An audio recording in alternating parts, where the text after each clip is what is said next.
quick. So over to you, Barrister Kenneth. We are very, very glad to have you here on this space today. We are very excited. Lots of people were very happy when they knew I was going to invite you to my space. So we are very, very happy to have you here. So over to you now, sir. Oh, well, thank you very much for inviting me to your space. And thanks to everybody that has tuned in to be part of this. It is my pleasure and it is a privilege that I am joining you all. I am Dr. Kenneth Okonkwo, the foremost Nollywood actor, politician, lawyer, newspaper columnist. I preach the gospel also from time to time. That's why people call me evangelist. And then a lot of other things that are incidental to the ones that I have listed. So it's my pleasure to be with you. Thank you for listening to me. Okay, how this space is going to run is we're just going to give you time to, talk about the political scenery in Nigeria, talk about His Excellency Peter Obi and his political and his presidential ambitions, just talk about politics generally. If you want to dive into Nollywood, that's great. You want to go into entertainment, that would be great as well. So we can have 30 minutes, 1 hour to speak as much as you can.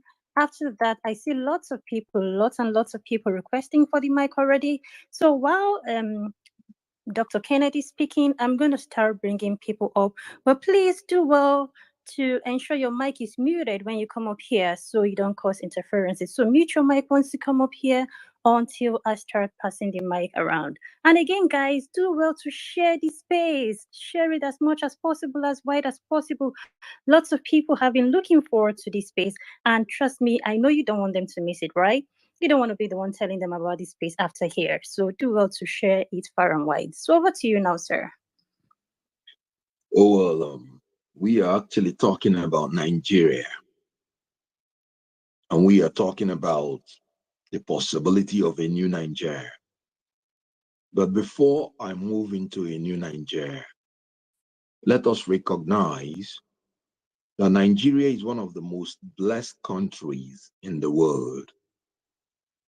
Nigeria is the most populated country in Africa, the most populated country in the Black world.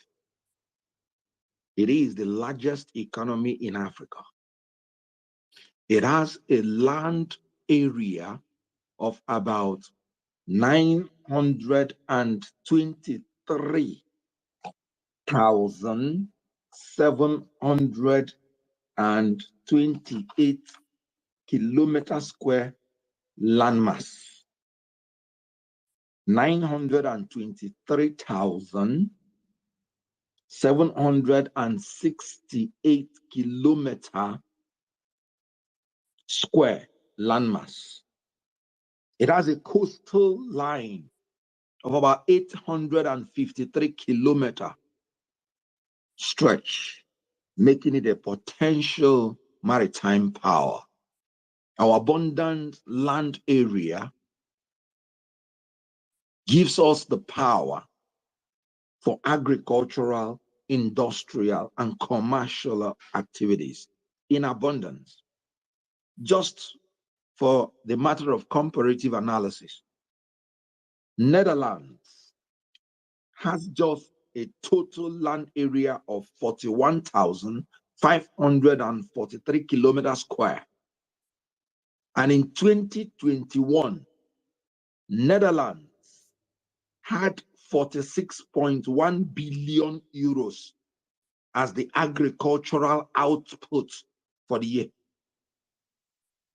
Nigeria has 923,768 kilometers square. So you can imagine. So the land area of Niger State alone is more than the land area of the whole of Netherlands. Yet it is about 2.5% of Nigerian arable land that is being cultivated. So Nigeria is a potential superpower nation, but we have a problem of leadership.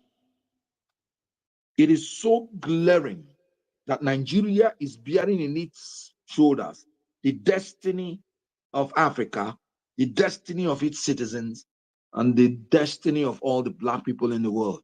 So much that Nelson Mandela at one time said, the world will not respect Africa until Nigeria ends that respect. The Black people of the world need Nigeria to be great as a source of pride and confidence. So you see, Nigeria is an important country in the world.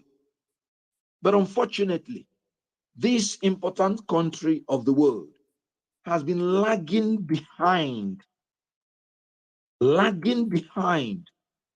the point that in the south, it has oil flowing like river.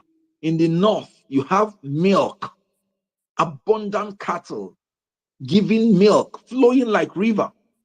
Yet, this great land that is meant to flow with oil and milk is now flowing with tears and blood. In the first half of the 6 months in Nigeria, more than 6,000 persons were killed in terrorist attacks, kidnapping, and all sorts of criminality. A lot of things are happening and are going wrong.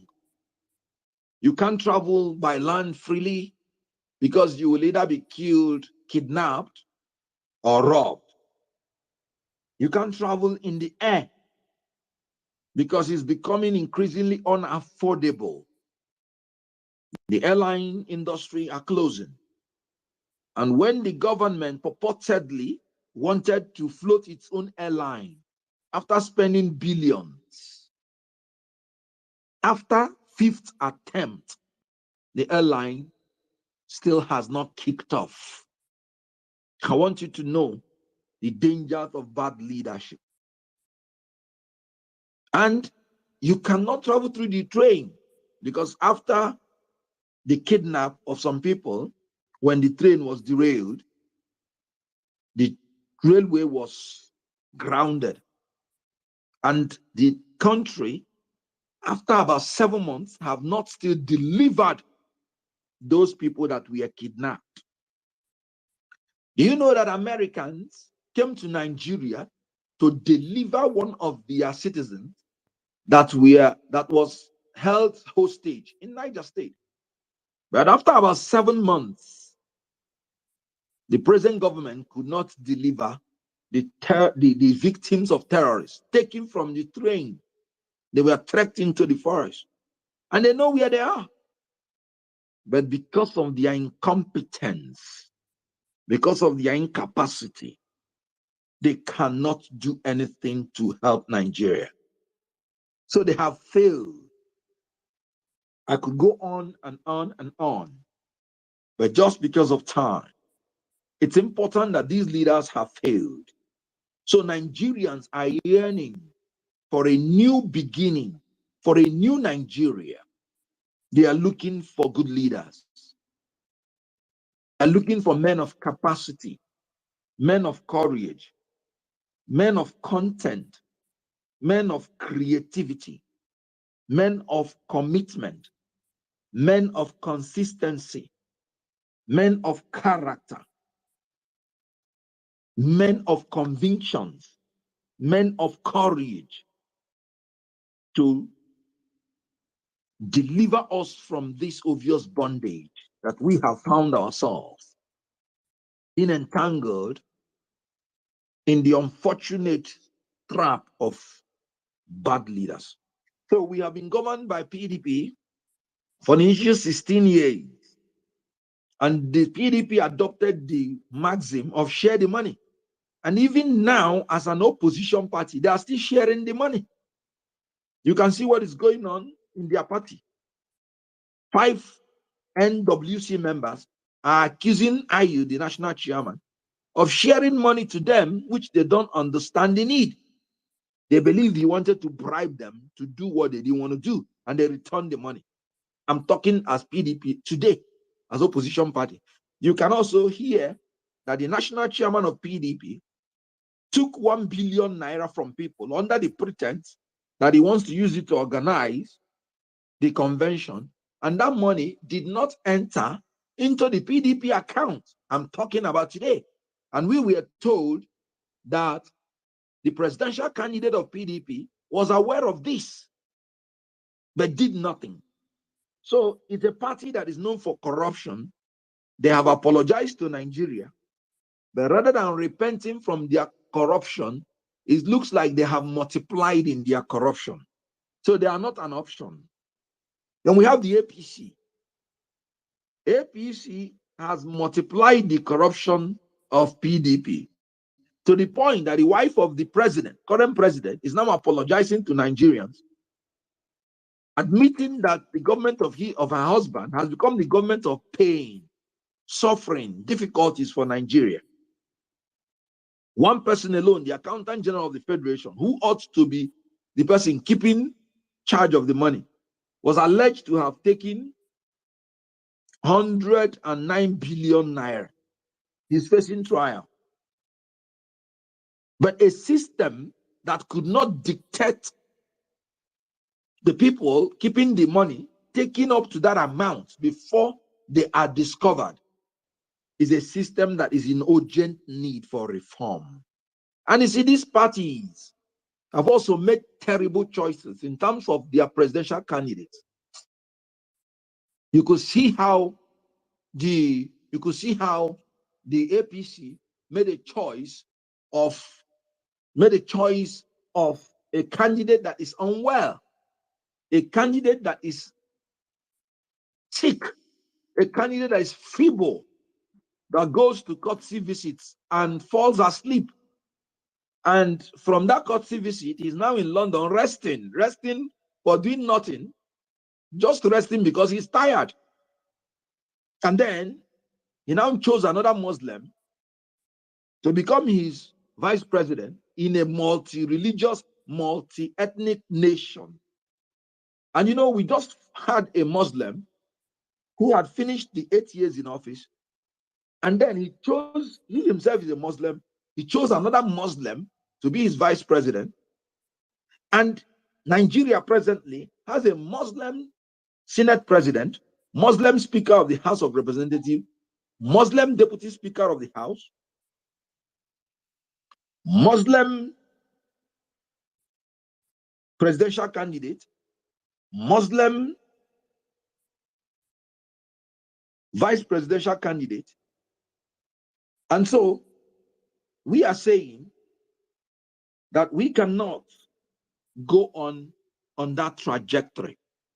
Then PDP has its own problem of bringing only Northerners to represent them.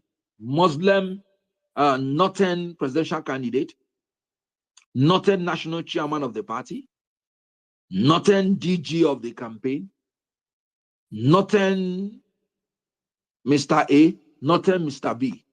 And we are saying that these parties are disunited, and you cannot foist a disunited party on a disunited country.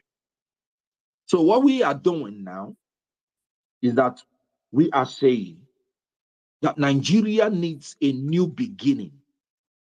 And we have found a new beginning in the person of Peter Obi, who has a track record when he was a governor to have delivered in the area of security, in the area of infrastructure, in the area of fighting corruption, in all the areas. And then he has marshaled out 7-point agenda, which he came out publicly to say himself. Unlike the other presidential candidates that cannot withstand the rigors of a live interview for up to an hour. So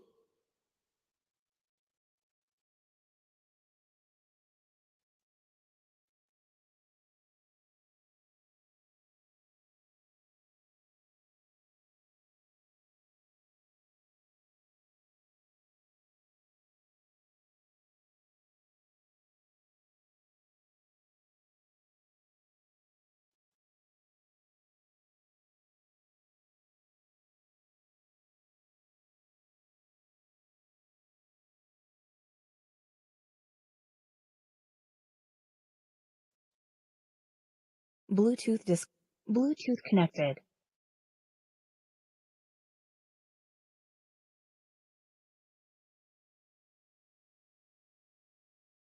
Leapfrogging Nigerian economy out of oil dependency to the fourth industrial revolution, which include human capital development for effective competitiveness, which include expanding physical infrastructure, which include robust foreign policy that will restore Nigeria's strategic importance in the international community. So these are the areas which Peter Obi has manifested, and because of his past character, competence, content, courage, convictions, Nigerians are now sure that we have a hope for a new Nigeria in Peter Obi. Thank you very much. Thank you so very much, Dr. Kenneth. Thank you so much. If we start talking about the qualities of Mr. Peter Obi, we're probably going to run this space for the next 72 hours. And it begins believe when you see someone as competent as him, and you see other people supporting another person other than him, it makes no sense to me. Totally makes no sense. I have a lot to say about that, but I don't want to hog the mic too much because I have lots of people requesting for the mic and a lot more on stage. So guys, I'm going to start passing the mic around now. I'm going to give everyone 3 minutes to speak. If you want to ask a question or you want to make a comment or both, please feel free to do that within 3 minutes. And again, we need to stick to the topic of the space. And as usual, I usually like to have a mix of both genders on my spaces. So if you're a lady here and you want to contribute to the topic of the space, feel free to request for the mic and come up here. Guys, again, the numbers are rising. I want it to rise more. Do well to share this space on your timeline, in the DMs, in your WhatsApp groups, everywhere. Share it, let people come in here. Let's have this very important conversation. So I'm going to pass the mic over now to Jack. After Jack, we'll have Isaiah and then Chidilidi. Over to you, Jack. Jack, are you there? Okay, real quick, Jack is not there. Guys, please be sure you're ready to speak before you request for the mic and come up here. I'm gonna pass the mic real quick now to Isaiah. Isaiah, are you there? Yes, please, I'm here. Okay, thank you, Pearl, and thank you for that great opportunity, and Mr. Kenneth for such a wonderful speech. I was listening as if though I was watching or listening to a documentary. That is a brilliant submission. And some of the point I caught from your speech, especially the leadership. We all have been saying this for over the time, that the problem of Nigeria is leadership. And before I go on with my submission, I just want to ask you this question. What is the solution outside Peter Obi? Outside that the youth are yearning for the change? I know you mentioned some point already. You spoke about that Nigerians are looking for men of conviction, men of courage, and men of intellectual capacity to take on the affairs of the government, to change the affairs and change the system. I want you to speak more in maybe 1 or 2 minutes. What is the solution? Now, like I told you, why I said our problem is leadership is because we have abundant men, materials, and money. What we are lacking is the expertise of the leaders that will combine, allocate, and utilize these organizational resources through planning, organizing, directing, and controlling to produce the desired goods and services that we need so that our national objectives can be achieved. The truth is that Peter Obi is not an alternative option for now. He is the only option because we are talking about leadership problem. If we are talking about a nation that is bedeviled with earthquakes, droughts, famine, wars, this and that, you begin to look for solutions outside leadership. But we have all these things. We have summer all year round. We are living in a country where the sun never sets. So it is just leadership that is our problem. So I can give you solutions as an economist, but then those things will be theories because we still need somebody that will practicalize these theories. For instance, and I talk now as an economist, can you imagine Nigeria paying oil subsidy in a product that it is producing in abundance? And you have 4 refineries lying idle, doing nothing since 20 years, and nobody has repaired them. And they're investing money in its repair, yet nobody has repaired them, yet nobody is going to jail.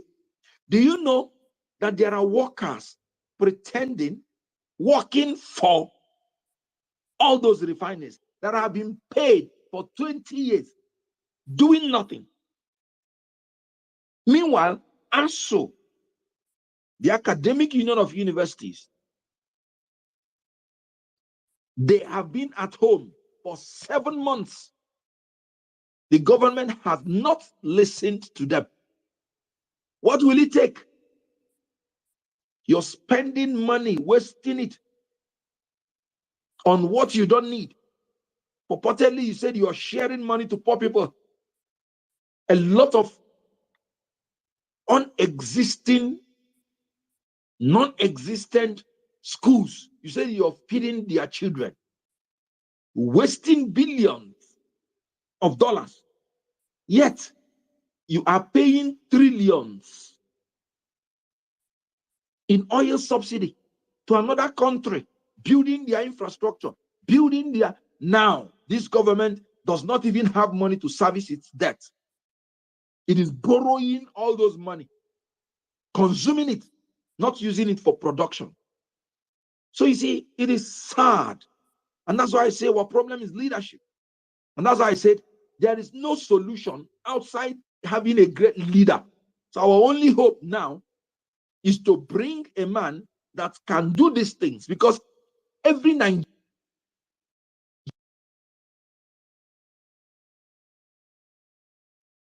now give is clear. Stop the corruption going on. Repair the refineries. Give licenses to private individuals to own refineries. And then it will increase the production of oil, because God has given you this oil and you wouldn't need to pay subsidy again. Dangote, within 3 years, built the largest refinery in Africa, is yet to take off. Yet the government within 20 years cannot repair the 4 refineries that it has. So you see, the solution is easy. But we have a country that is governed by evil leaders. That is why I maintain that PDP is incompetent, APC is incapable. And when you join incompetence with incapability, it generates inconsequentiality. These 2 parties are now inconsequential to the developmental equation of Nigeria, and they must give way for a new Nigeria, which is possible with Peter Obi. Possible. P-O-Sible. Peter Obi Sible. So that's where we are now. Okay. Thank you very much. My second question is this. Isaiah, I think if you have 2 questions moving forward, please do well to ask your 2 questions at once, and then he will answer, because we have lots of people who want to come on stage. So, yeah, please go ahead and ask your second question real quick. Okay. Thanks for that. My second question.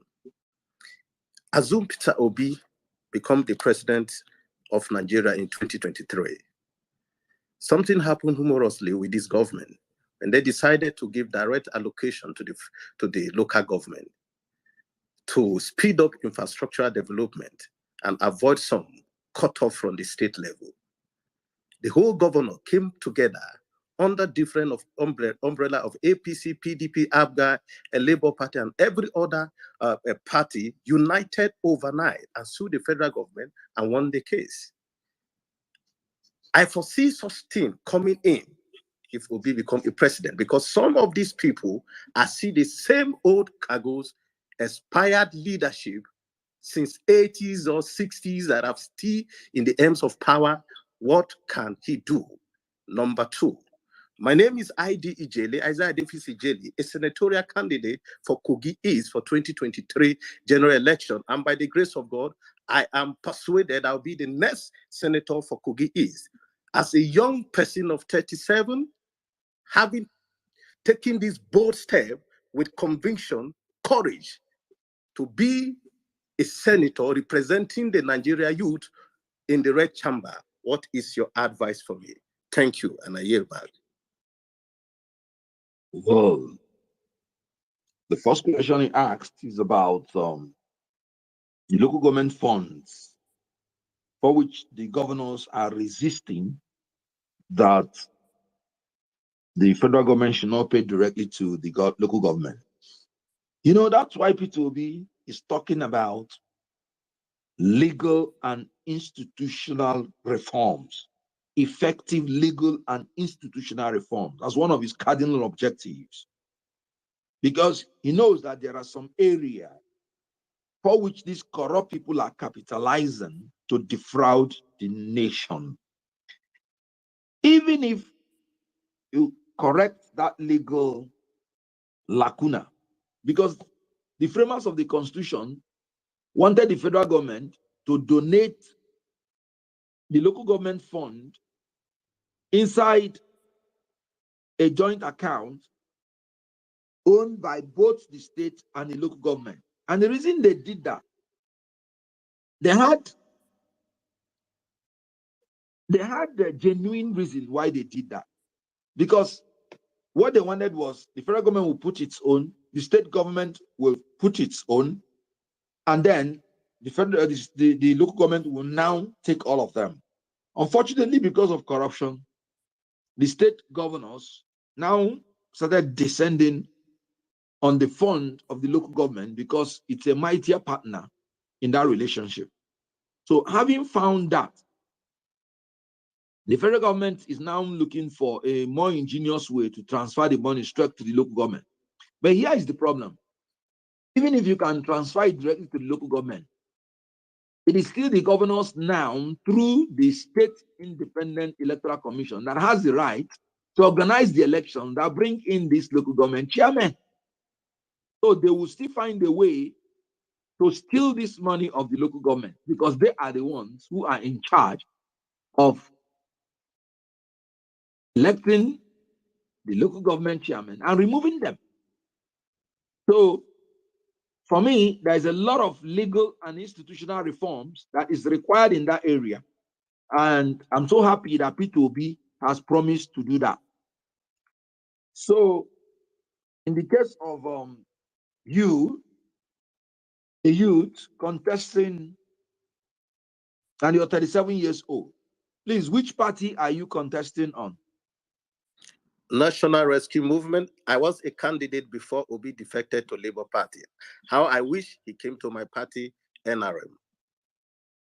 Okay, because why I ask that question is that it will be unnatural if you are a youth seeking for office to support anybody or the presidential candidates of PDP and APC who are in their 80s. And I agree with you that we need a generational change because the old generation has failed us. So what I'm going to say is that in Labour Party, we are practicing politics without bitterness. And in all honesty, I wish you well. Keep your dream alive. Do whatever you can do within the law to win.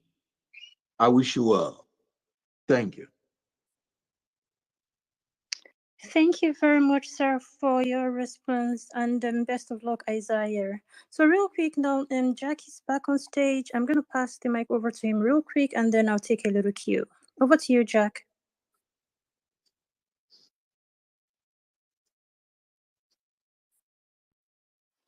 Jack, are you there? Okay, real quick, over to you, Chidi Lady. Chidi? Yeah, Miss Spears, I greet you. Big boss, I greet you also for coming to join the family today. Quickly, I just want to go straight to the questions. I want to ask you, when you granted interview at Arise TV at first, because I've never for once in lifetime doubted your commanding voice, even from movie. You're one of those that has that voice. When you, when you finished that interview, what was their responses at the back of the studio to you? Uh, because me personally, I was like, wow. I mean, the way you intimidate the questioners, sometimes I was like, this man, I don't know, I don't understand. It's like you just discovered this in him, or even in movies, the way you talk to people when you were acting a king. So I want to know what they always tell you after the interview. And secondly, when you were in APC, I remember we in the Southeast were very angry. We started, using all sorts of words against you. I want to quickly ask you, now you are back, you are in Labour Party. Do you justify our anger at that point in time when you joined APC? Thank you so much. Yeah, thank you very much for the questions. Well, we are the people that started Nollywood. I have this fortunacy that I am the first actor that acted the first movie that started Nollywood. So we didn't have the benefit of going for training. So what happened was that I brought myself into the Nollywood, into the acting world. I am not taking acting world out to myself. So what you're seeing in movie is my natural person interpreting a role. So the emotions, the gesticulations, the mannerisms, the expressions are my natural self. But the roles I may be playing may not be my natural self. So I was using my natural self to interpret roles. And I was fortunate that by the grace of God, people accepted me. And when you're being yourself and you're being accepted, the heaven is your limit because you are already accepted. You are not actually acting someone else. You're asking yourself, you're acting yourself. So I think it was just fame and fortune smiling on me. And that is why I'm always say to God be the glory. Now, having answered that, when I finished the interview on Arise, if you have been following me before then, you will discover that as a lawyer, I have been a public affairs analyst and I have been granting interviews, and people have already become used to my, strong responses to issues. Basically, I do only those things that I am passionate about. And because I do those things that I am passionate about, I don't enter into the problem of lacking how to express myself. Because when you're doing things that you like from within you, you just discover that it will be flowing because you have convictions in doing it. So I don't get to do things that I'm not convinced about. Just like in movies, I don't get to act any movie that I am not convinced about. I will read the movie, I will read the script, and I will get into the world of the script and understand that this is a strong message to give to the world before I get into it. So when I finished the Arise interview, as a matter of fact, one of the people there followed me from their studio to take me to my car to escort me. And he was actually telling me how good they felt, I know, on the background. So that was the first reaction I got. And that was how I knew that it was actually a very good one. But when I was sitting on that seat, I don't sit to make it good or bad. I just sit to make it real. So I just communicate my convictions to the world. And I'm grateful to God that the world is responding positively to the truth that I am telling. I've always believed that truth is the only thing that brings solution.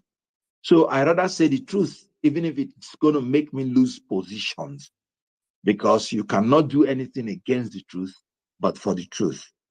Now, for what you said, when I was in APC, my dear, I was in PDP before getting into APC. And before I left PDP, I realized that PDP failed as a ruling party and failed as an opposition party. I realized that you have people in PDP that are so self-centered. They are so power drunk. They are so desperate.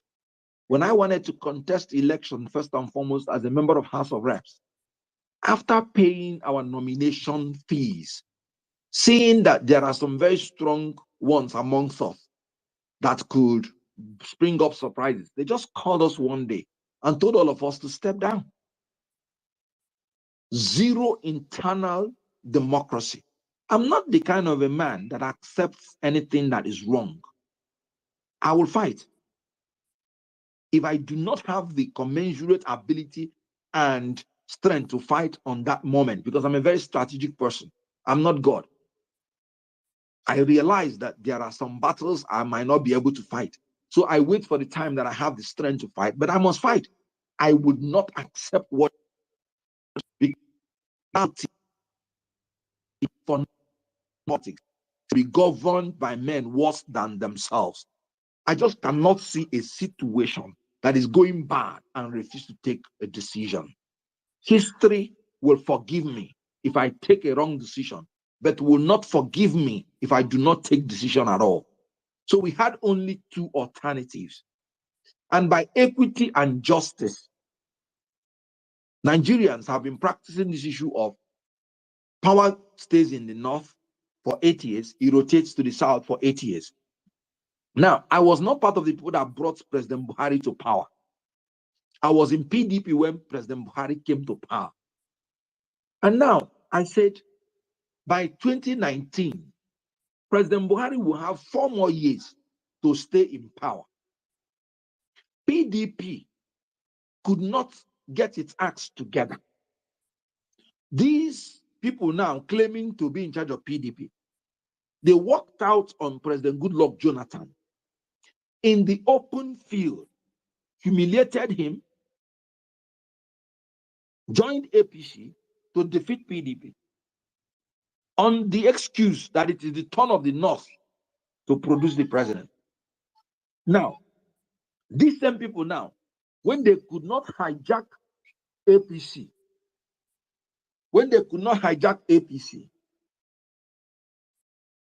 they went back to PDP again to tell you how much these people are desperate for power. So I didn't like PDP because if we allow Buhari again to lose in 2019, it will get back to PDP. And the same circle of people will spend 8 more years in PDP. 8 more years in PDP.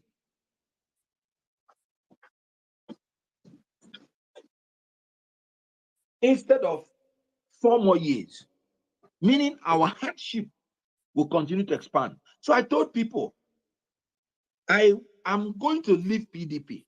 The only option we had then was APC, which in all honesty, as at that time I left PDP, I thought it was preferable. And then, meaning that by 2023, it will be the turn of the South and we'll begin to have a new opportunity for a new beginning. But baby people did not understand me very well then. They had the right to do what they're doing. If PDP had won in 2019, who will be talking about change in 2023? If you know me very well, I am governed by my principles. I was not looking for any money or any appointment in APC. I was looking for a better Nigeria. So in 2023 now, after Buhari had won in 2019, that means 2023, we have an opportunity for a new beginning.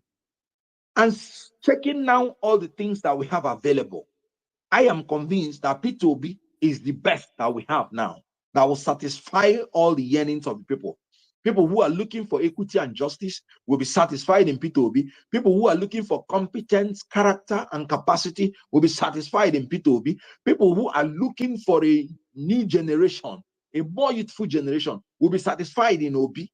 And because I have said in my mind, I'm looking for a better Nigeria, people who are looking for a new Nigeria have seen the possibility in Peter Obi. So I feel at home now that Peter Obi should be the best that we should have in 2023. And that is why I've subscribed to be with Peter Obi. And I believe that God will help us. Thank you. Thank you very much for your response to that. Yes, Peter Obi is the best we have right now, and he will become the president come 2023. For those of you sending me DMs saying you're not able to request for the mic, it happens sometimes. It's a Twitter glitch. So you might just want to leave the space and come. And if you come back, you're not still able to request for the mic, just leave the space, close the app entirely, and then come back. It works sometimes. So real quick, now I'm going to pass the mic over to Ofozie. Hello, good evening, Piers. Good evening. Okay, Dr. Kenneth, that was an elaborate and brilliant submissions from you. But let me make it real quick, because I'm residing in Lagos, and from time to time we used to hear about attacks on labor gatherings in Enugu. I want you to throw more light on what is happening. And now, I don't want you to be shy, based on, we all know that Peter Obi will win, God willing. I want to know, if you are appointed a minister, which of the portfolio will suit you best so that you can serve the Nigerian population well. Because this time around, we need round pegs in round hole, and not round pegs in square hole, like the APC and PDP are doing and did in the past. Now, when it comes to agriculture, because when Peter Obi went to Jos, he made mention that potato chips processing factory will be sited in Jos. Now, I want you to juxtapose this current government support of open grazing, how it will affect our agricultural produce, our farmlands, our farmers, and Peter Obi's slogan of production instead of consumption.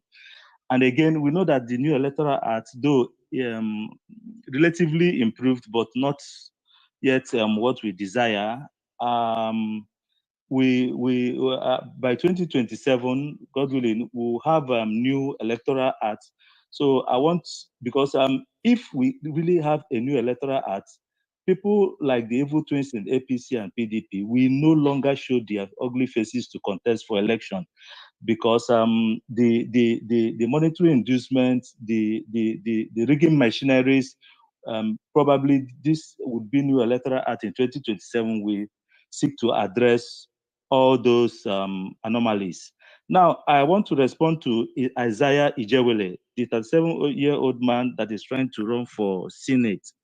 When it comes to true federalism, we only have two federating units, which are the federal government and the state government. The LG we are running in Nigeria is a scam. Mr. Isaiah, God willing, you win, you look into this LG, we need to abolish it from our constitution. Because if you check Lagos of 1976 and Kano of 1976, both states had 20 local governments, and today, in 2022, Lagos still retains 20 local governments. While Kano, having been balkanized into several states, probably up to 6 states, Jigawa, Kano, Katsina, all those things, if you put their numerical strength in terms of LGA numbers together, I think it is mind-boggling, and you now understand why LG is a scam. The LGA is a scam. So it needs to be off as a tier of government in Nigeria. We should only operate a state and federal system.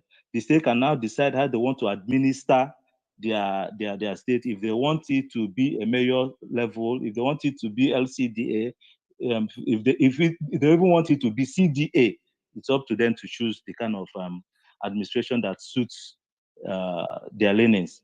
And again, the supporters of the two evil twins in APC and PDP, they know that their candidates are highly corrupt.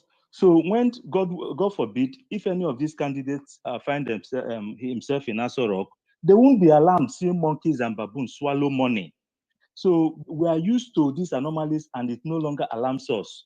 So when Peter Obi come in 2023, there will be a paradigm shift. Some of these things we are used to as being normal, it will start be on the veil covering our eyes will start be lifting. I will now see that some of these things are really, really, really, really bad.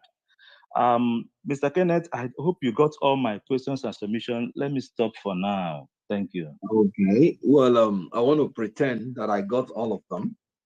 Maybe in the quest of as we move on, we can know whether we got all of them. Well, you talked about the attacks in Enugu. Well, I want to be very honest with you.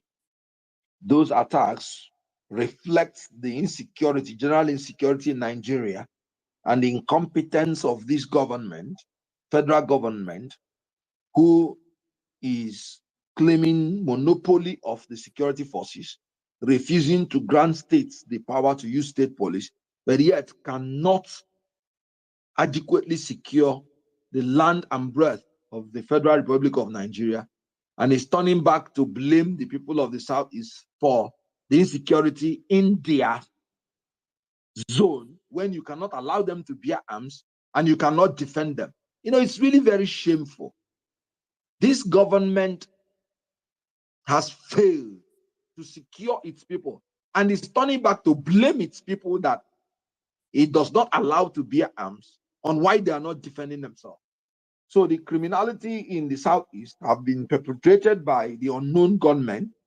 It is not actually targeted to Labour Party alone, but you know, some of them are agitators, some of them want to be heard, some of them are capitalizing on the incompetence of the federal government to protect the people just to perpetrate criminality.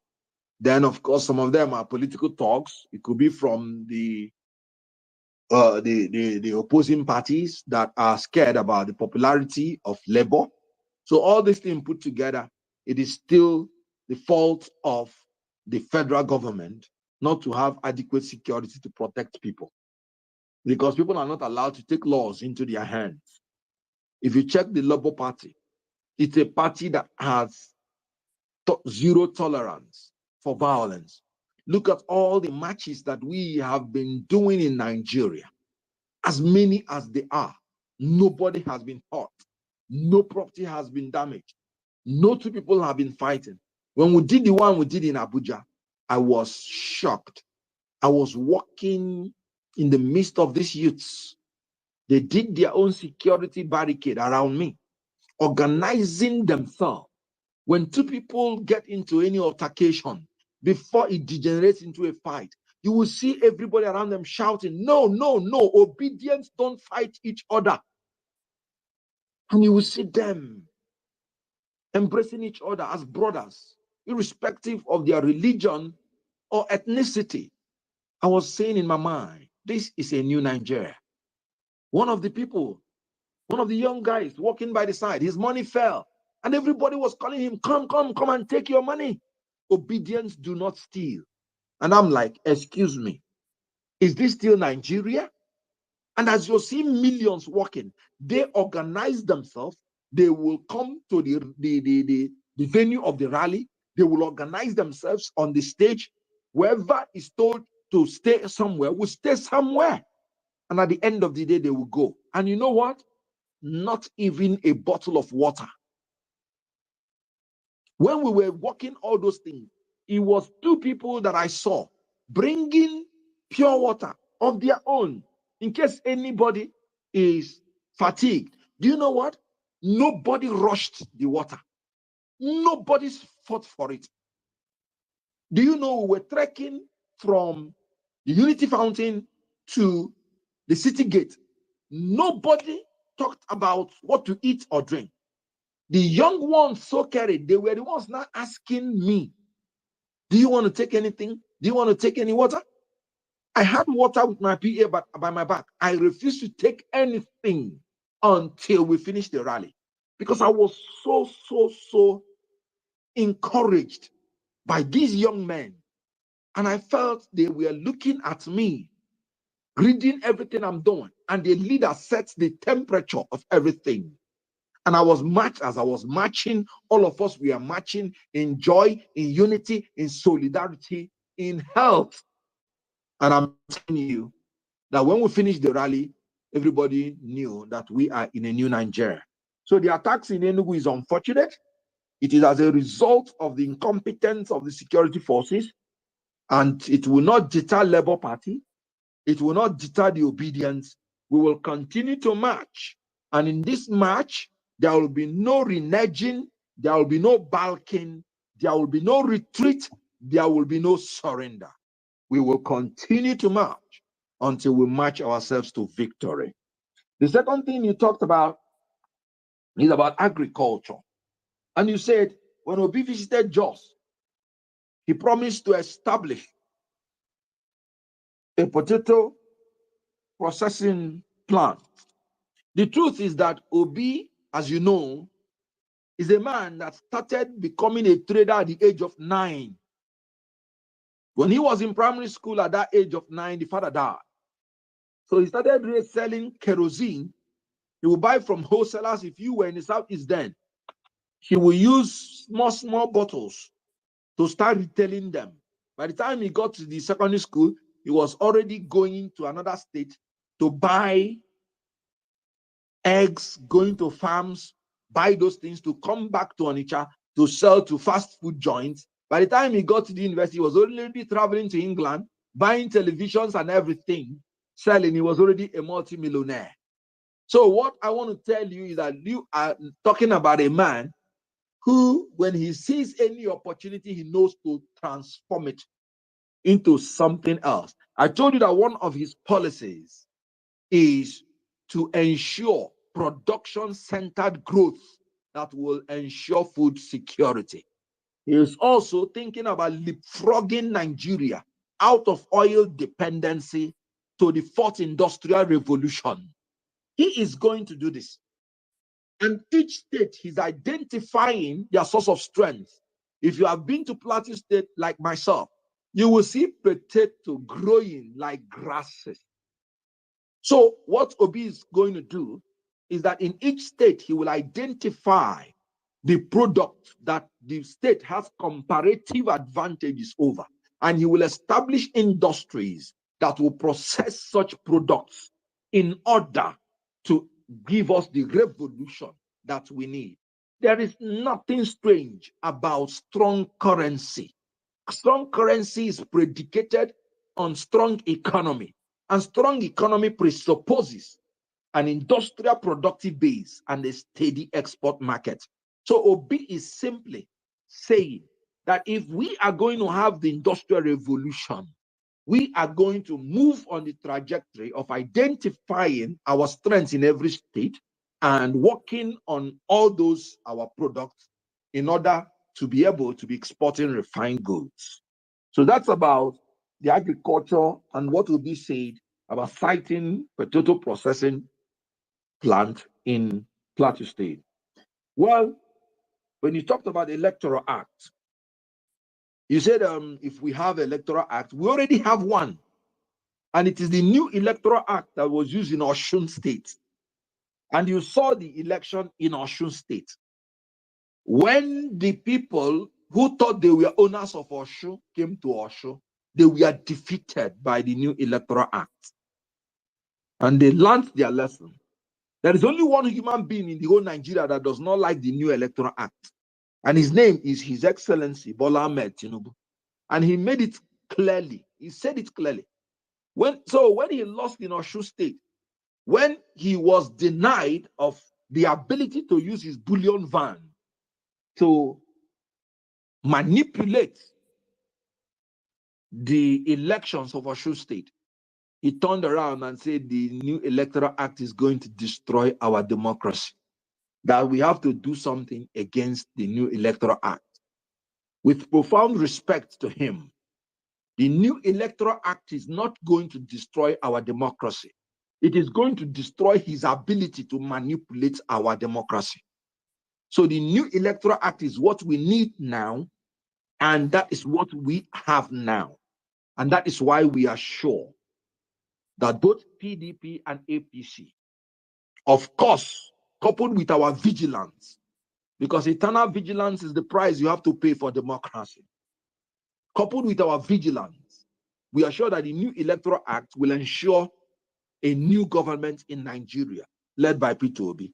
So one must give credit to President Buhari for signing the Electoral Act into law.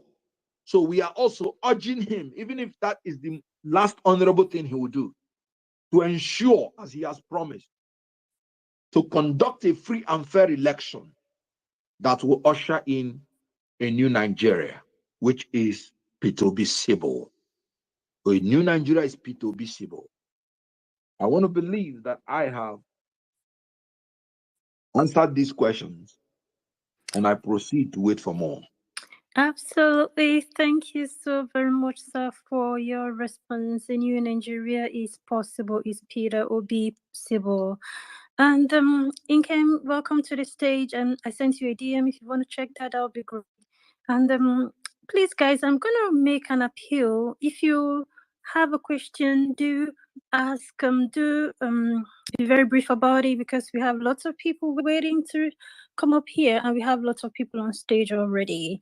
And again, I'm going to appeal, share this space to your timeline, retweet, talk about it, use the hashtag to spread the conversation. If you're mic shy, you don't want to come up here, use the hashtag to ask your questions and make your comments as well. I'm going to pass the mic over real quick now to Nkem. And after Nkem, I'm going to take a little cue. Over to you. Okay.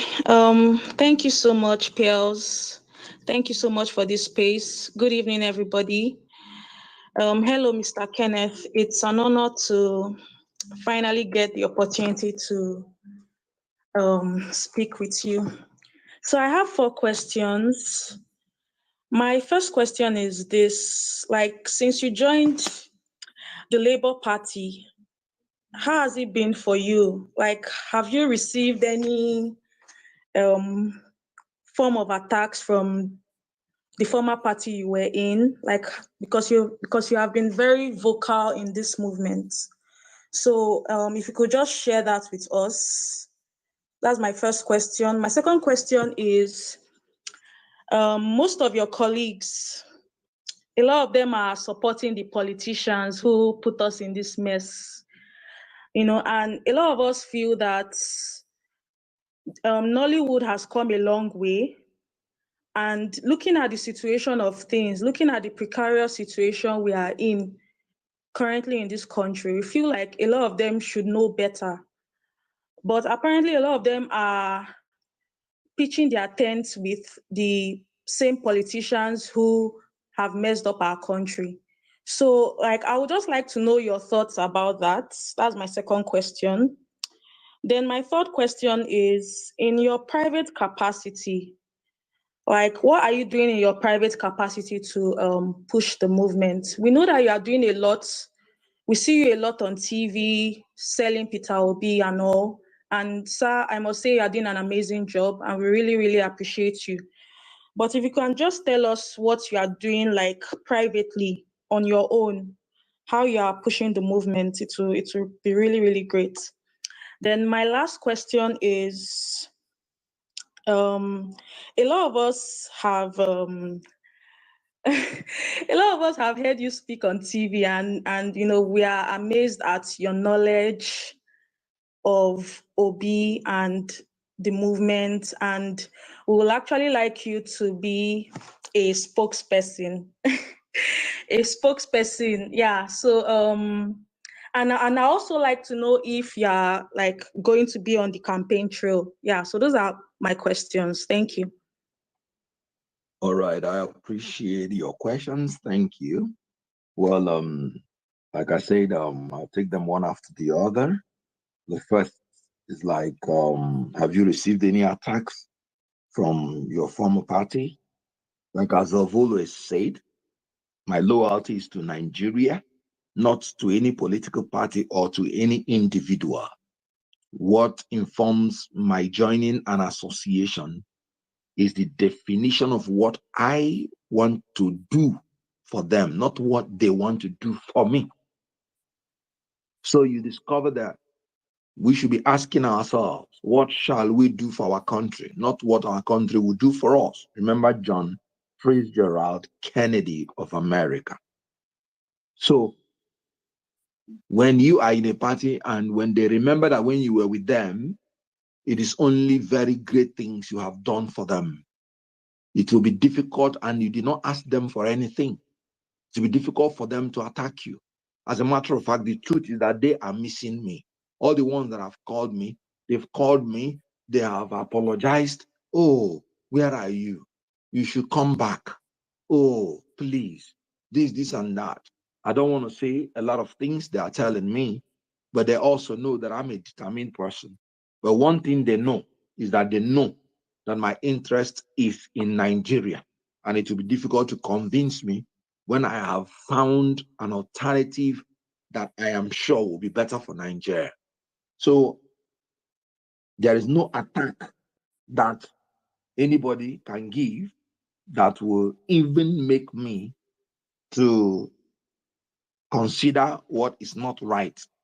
And free conscience fears no accusation. So I am not afraid of any attack. And I will guarantee you there will be none. But in the unlikely event that anybody does it, the person will have himself to blame. So that's part of it. So they are actually pleading with me to know if I will come back, and that even if I don't come back, to know if I can keep quiet, because they believe that my utterances, my interviews are really promoting Labour, promoting its candidate more than they can ever and they had ever imagined. And then they believe that even if I can keep quiet, they can do everything for me. But you see, they say that the greatest place in hell will be reserved for those who keep silent in times of moral crisis. We are facing a moral crisis in this country. Nobody should keep quiet. I am not campaigning for Obi. I am campaigning for myself, for my future and that of my children. I am campaigning for their future. So it is important that everybody should know that Nigerians are fighting for a better Nigeria. Obi is simply a symbol. Nobody should stop anybody or discourage anybody from campaigning for this new Nigeria, which we are praying for which Obi has come to symbolize. Now, in my private capacity, what am I doing to push the movement? Politics requires a lot of strategy, and political strategies are better kept secret. There are certain things you want people to know. There are certain things you don't want people to know. There are a lot of things I'm doing that I don't want you to know, and I don't want the world to know. Politics is like that. It is strategic. So, but in my private time, I try to go on one-on-one talk with some of my friends. I have a lot of friends scattered all over Nigeria, in the north, in the east, in the west, in the south, among Christians, amongst Muslims, amongst everybody. So one-on-one visitation, one-on-one talk is still going on. And certain things you're seeing their manifestation has been settled privately.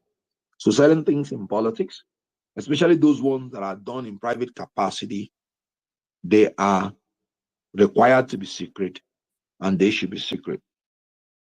So you said a lot of you have heard me speak on TV, and you are amazed. Thank you for saying kind words. about me and to me, and I am grateful to God. It is by God's grace, and I give him all the glory.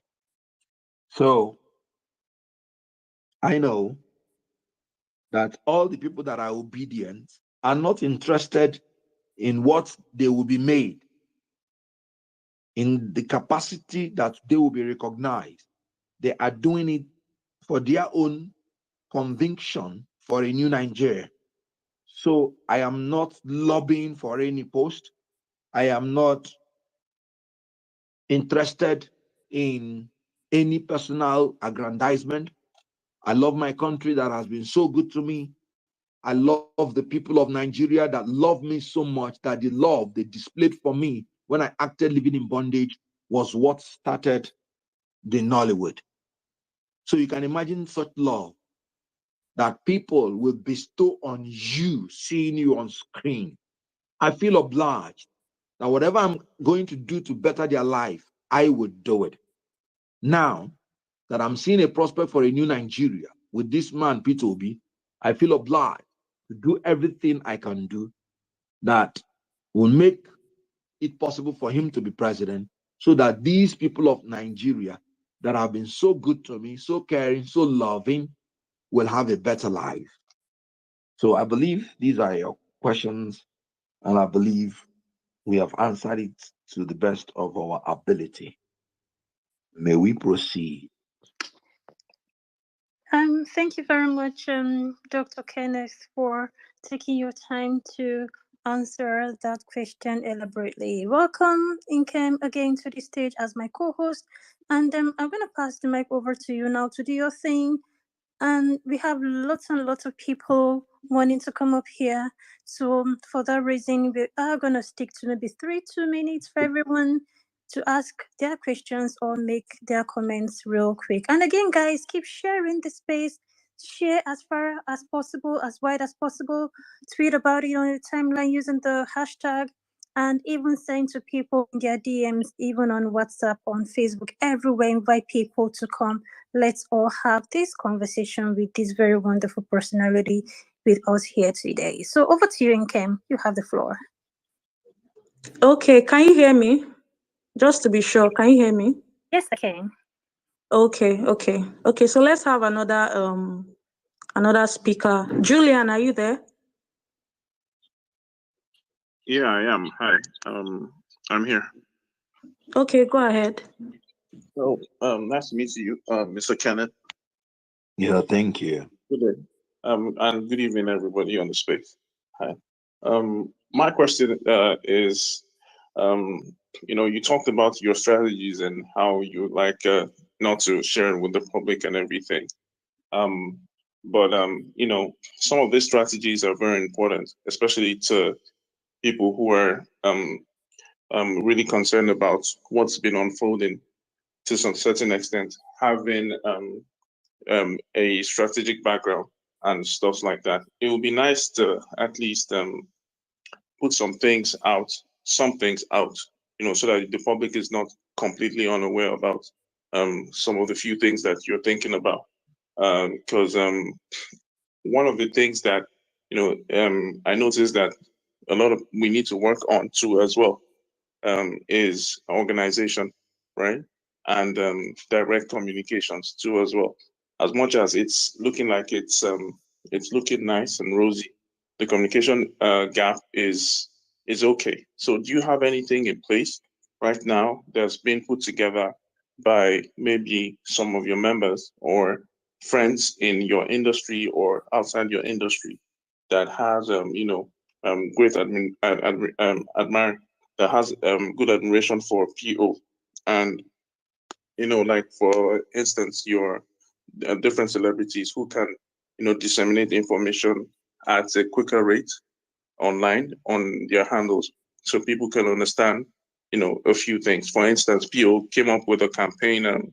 There was a campaign message that PO came up with a website, and as much as we might be all waiting for an account number, there was a time we we're all waiting for an account number for PO to drop, and that didn't come through.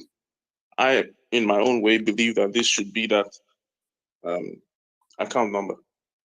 But I know we've seen it, but what are the next steps for us to start donating worldwide? You know, when there was a time when we all said, yeah, we're going to drop the monies, we're going to drop every single body 1,000, 10,000, like that awareness. And PO has done it twice. He's posted that thing 2 times. And, you know, there's a reason why he's doing it twice, to tell you that more or less this is what we're going to use to be donating funds. Sorry, And the Julian. second, yeah. Sorry, Julian. I think he dropped off. He's having chaos. Are you there?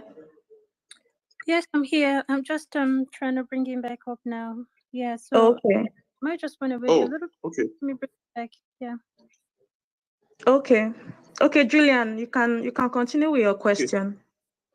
Okay, yeah. So that was what I'm trying to say, so that the public is more aware that, hey, these are the things PO is trying to do or trying to tell us, without us, you know, without him actually putting out a message.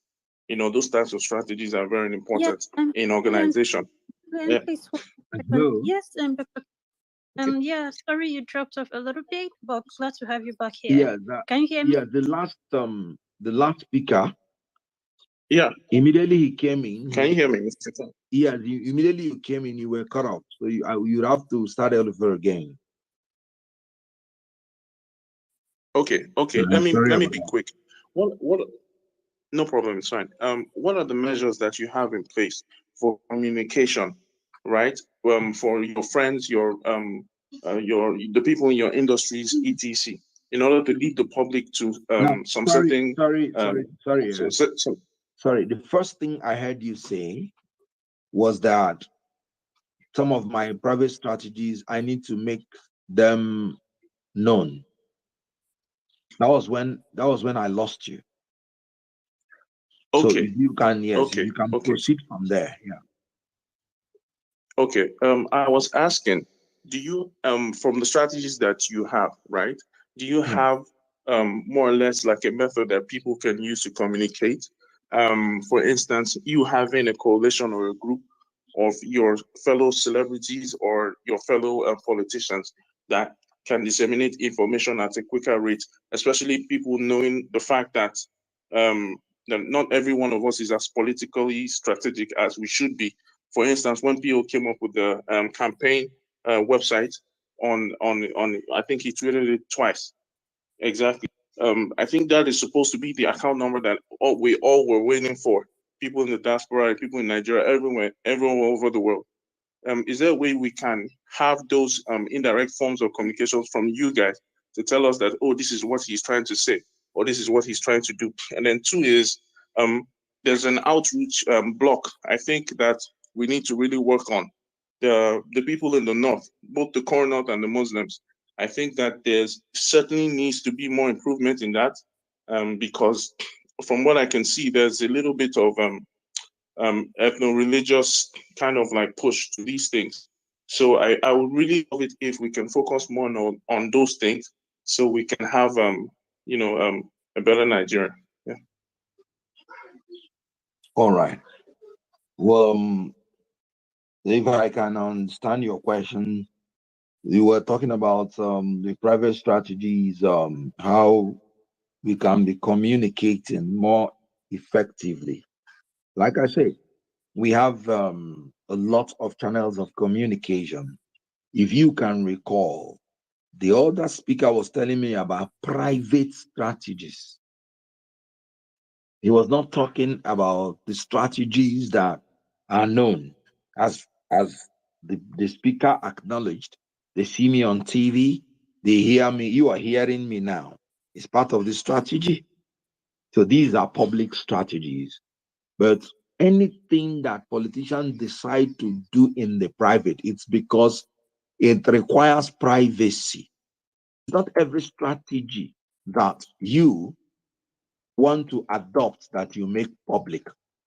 The whole idea, the meaning of strategy, is the action of management in combining organizational resources, taking into account your internal and external opportunities and constraints, so that you can have a comfortable advantage over your competitors. Over your competitors so that you can survive and grow. So strategy means using the strategies you can use to outwit your opponent. You don't begin to tell your opponents your strategies. So that's why I said it is not very good for you to be able to expose everything that ought to be private. But the public strategy, of course, we're talking about drawing the attention of the people, stimulating their interest, ensuring that they desire what we want to show them, and of course, making sure they act on the election day to vote. That's what we call the IADA principle, which is the process of marketing a product. So that's public strategy, and we are deploying every means possible. You know, people did not know that we were actually mobilizing the North, but we were doing it privately before even the campaign started.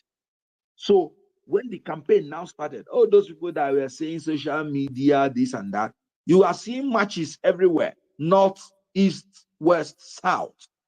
That is the manifestation of the strategy that has been elaborately planned and they are being implemented. So we do that. Like you said, there is a need for improvement every day. Even if you are the number one, it still pays you to continue to improve, because once you stop improving, you start declining. So, my dear, we are not going to relent. We will continue to push until the gap will become so much that we will encourage His Excellency Atiku Abubakar and His Excellency Bola Ahmed Tinubu to step down before the election so that they don't face humiliating defeat, which will be their portion if they continue to the election day.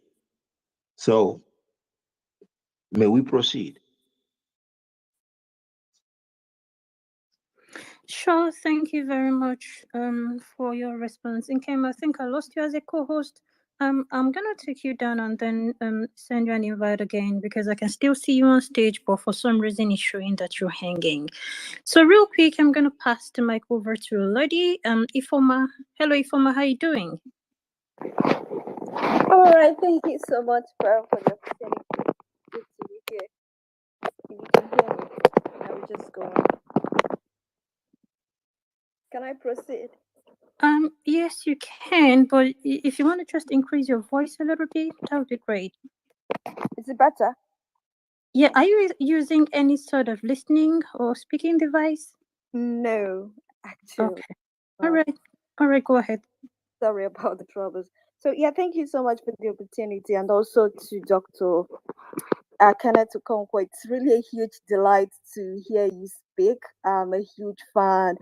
It's been you've been amazingly awesome as an Hollywood actor, and also with the way you drive political discourse is really, really so inspiring to hear you talk about and mobilize and also drive the issues.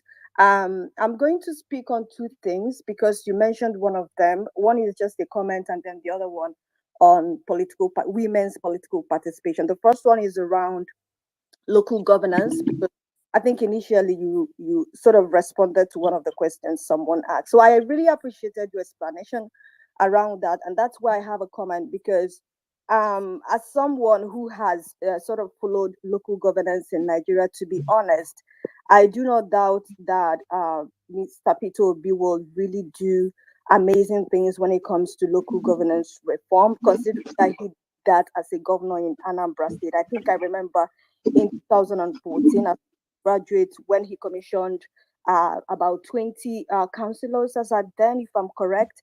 And so, and I think that looking at our politics, especially at the local level, I think that local governance reform should be like a matter of urgency, because if you look, you could see like the variations across different states in Nigeria, and how elections are not held despite this being covered constitutionally. So I think it's something that has to be, look closely at, because I think we should agree that the majority of the issues that surface at the central level is some sort of deficit that that could be nipped at the bud at the local level. And I think that especially the issue of primary health care and education. And I also think that it would be easier to so when we talk about like social protection programs and programs, it's much more easier to to conduct this and implement it at the local level where governance is closer to people. But if you look at how states how state government take control of fiscal um, uh, local government not having the fiscal autonomy to initiate, first of all, to initiate their project, the project that should make more sense to them based on the needs and the issues they're having at that level. I think those deficits at that level is why you can't really implement those sort of proper programs at the level, because it's not being driven by the local government chairman, but rather by the state governor, who is they don't have as closer proximity to people at that level than the councillors and the people who live at that level. So I think it would really be good to, now the campaign has started, to see where Peter Obi stands when it comes to local government reforms. Then the one I have a question around is on political participation.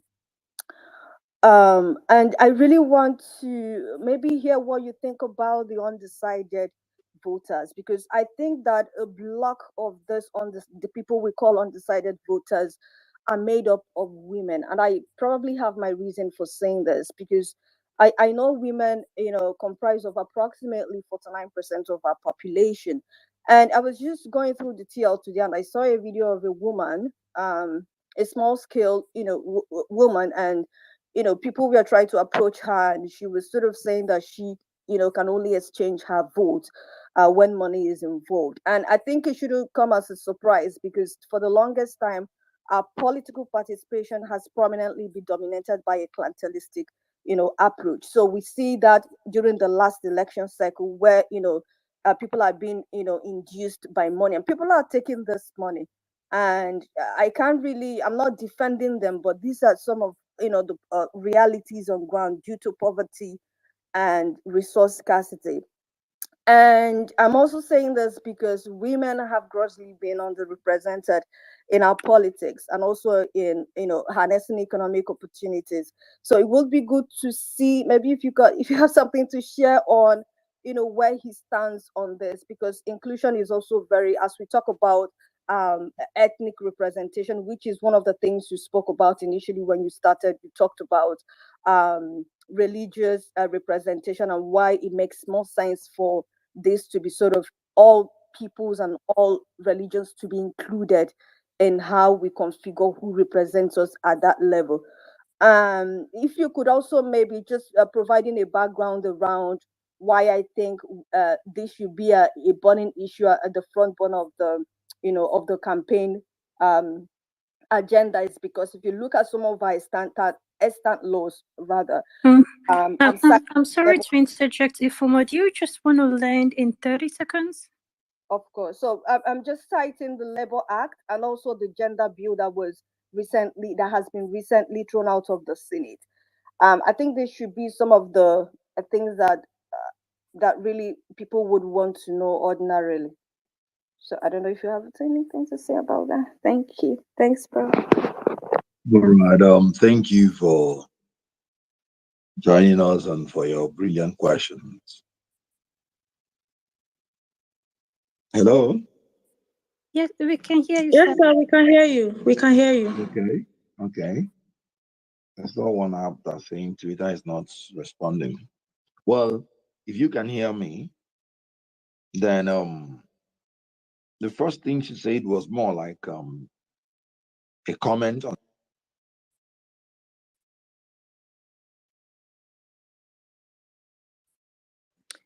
So are you there? Is it just me, or did we lose him? Yes, we did. We did. He has network issues, so we have to bring him back up. Okay. Dr. Kenneth, are you there by any chance? Can you hear me?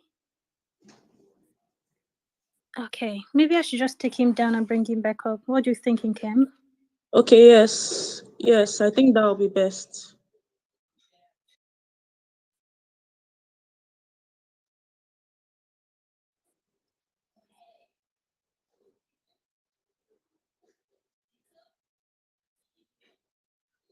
Sorry, guys, we're trying to get him back up.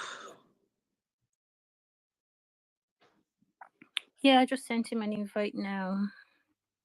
So while we wait for him, guys, continue to share the space, invite people to come in. The more the merrier, right? So share the space as much as possible on your timeline. Use the hashtag to continue the conversation. If you're mic shy, even if you've spoken, you still want to use the hashtag, please do well to do that. We're waiting for Dr. Kenneth to come back up here. I've just sent you an invite, sir.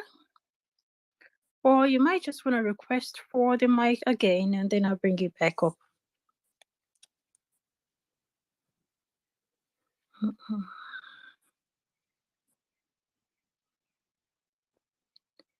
Dr. Kenneth, can you hear me? Please request for the mic and come up. I don't even see him. I don't see him in the listeners section. Yeah, that's right. He just left. I think he's gonna come back in. He's gonna come back in.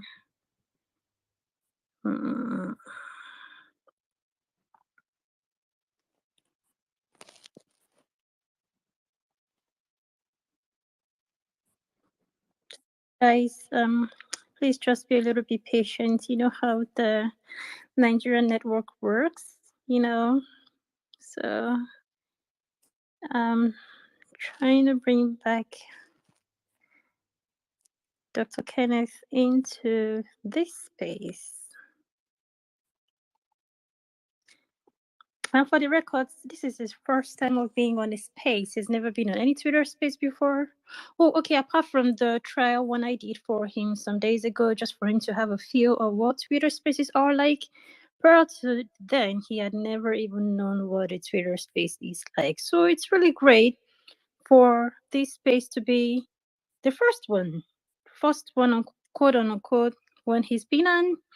And I've had instances where I've been wanting to bring some very important guests, and some of them are not even on Twitter. They've never heard about Twitter Spaces. So I've had to tell them how to open Twitter. Please, Nkem, if you see him, do well to bring him back up. I'm still looking for him while I speak.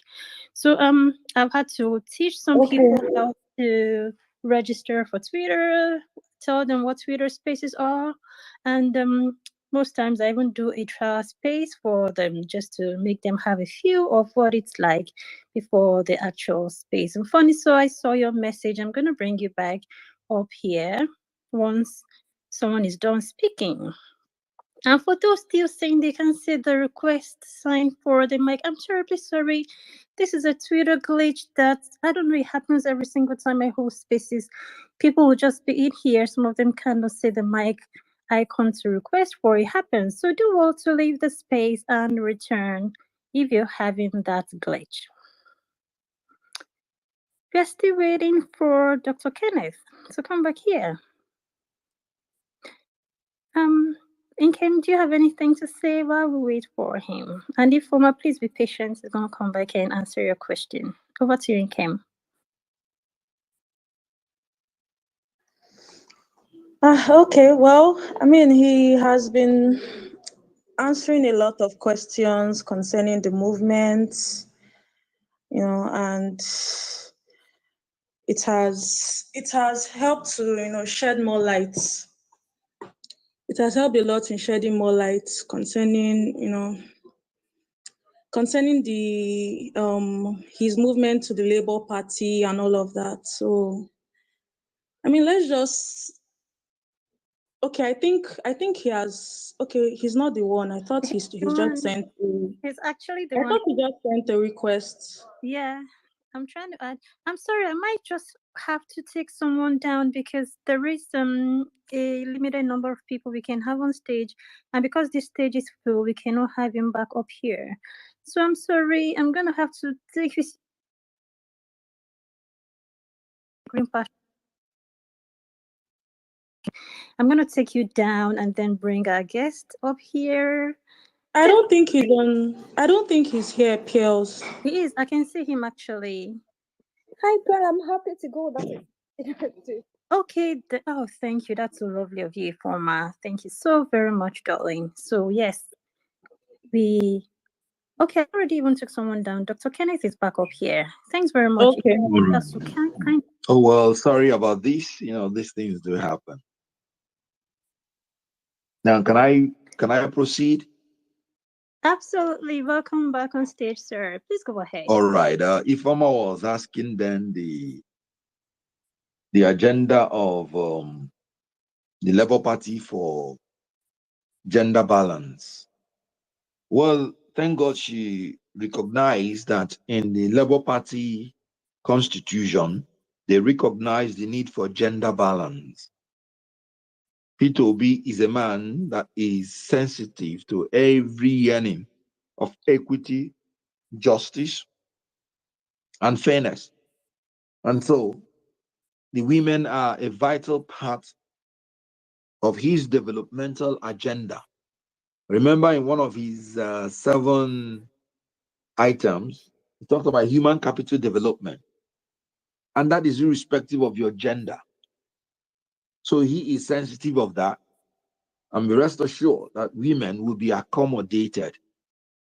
Personally, as a person, I've had very good relationship with women from beginning, and I find them a very good partner in whatever you're doing, if sincerely you want to really achieve a lot. If you look at the criminality that is going on, women are a very minor members of the criminal gangs.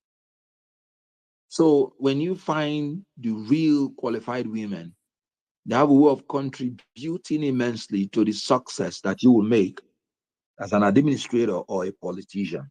So I think he has in his agenda the issue of balancing between the men and the women.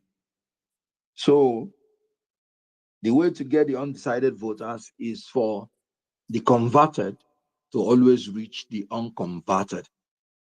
Now, most of the undecided, they are neither here nor there. They are waiting to be converted. And it is good for us to carry the preaching to them and make sure that they are converted. So it is very good and will be very good to see a lot of women coming out positively to indicate their interest, become part of the campaigning so that their abilities will begin to be manifested even before the election is decided. So I think the agenda is there for gender balancing, and I encourage all the women to come out and participate fully. There are very wonderful ones that I'm seeing around already, and I'm telling you that privately we have many of them working and are already recognized. So thank you. If we can proceed. Okay, thank you so much for that, Mr. Kenneth. And I also like to add that when Obi was governor of Anambra State, he also encouraged the issue of gender balance. Women were well represented in his government. And he has also said that, I want to tell you, I didn't want to go into those express details, but I want to tell you one particular story. When Obi was the governor, there was an issue that some of the doctors refused to work.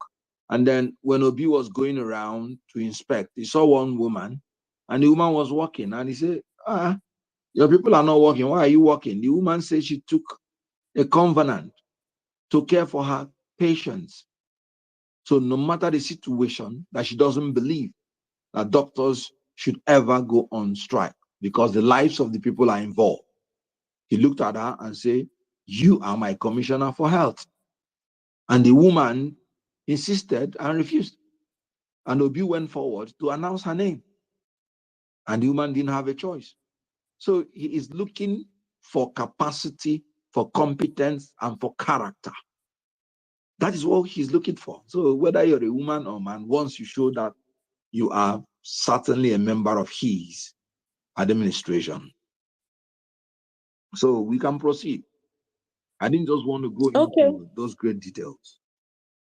Okay, thank you so much for that, Mr. Kenneth. Let's have another speaker, Linus Slay. Are you here? Please call it very well. Linus Layamo. That is Jesus Kayamo. Okay, go ahead. So it's a Linus. Thank you so much, my sweet brother Kenneth, and Dr. Kenneth also. I enjoy it so much. This time I listen to you on these television channels. And I want to say, God will continue to bless you. And each time they present a difficult question for you to answer, God will put words in your mouth so that you can answer it perfectly. Amen. Amen. Then my question is this. Please, can you tell us, at times someone like me, each time I look at Peter Obi, there's a kind of joy I receive. There is something, there's kind of passion. There's something about that man that makes me feel good. Now, as one of us, is there anything that inspires you about Peter Obi personally that you would like to share with us? Secondly, is there anything that that he's doing that you think is not doing right? Maybe nobody is a saint, but I think he's not doing right. You also want to share with us. And another thing is, do you have any mixed feeling, doubt, or uncertainties or discomfort about this our movement? Another one is there any, because I just have to jot it down so that I will not forget. Is there any part of this movement that you are not 100% certain of? Would you be willing to discuss it with us? Thank you. Okay. Can you repeat the last two questions? Okay, the last one is there any part of this movement that you are not 100% certain of, if you'd like to discuss it with us? And another one, do you have any mixed feeling, doubt, or uncertainty about this movement?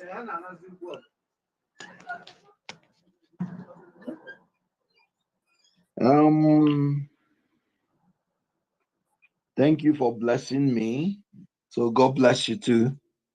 I receive your prayers of instant wisdom whenever I'm asked anything. I receive it in Jesus' name. Amen. Anything about Obi? Exactly. In a nation that you lack role models in politics, when you see a man like Obi, you will be rejoicing for the privilege to have him as a role model. In a nation where his generation are noted for insatiable appetite for primitive accumulation of resources, you have a man that is so contented that he still lives his ordinary life, even when he's a multi-billionaire in dollars. Or let me use the word multi-millionaire in dollars. He said he's richer than the US president.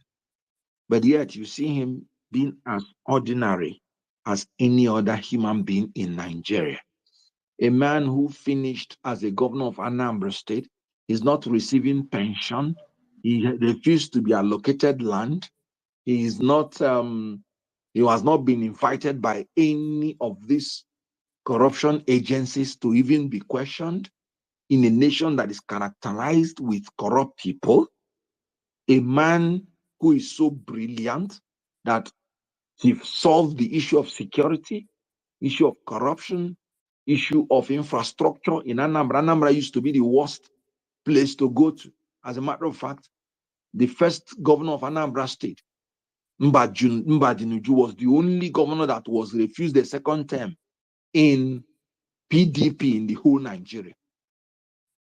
But when this man came in, he performed so well that he entrenched APGA so much in Anambra that even he himself could not uproot APGA again. Because APGA now entered the psyche of Anambra people as their solution for everything. Because he gave them solution for everything. So such a man that you see as your role model, everything about him is inspiring.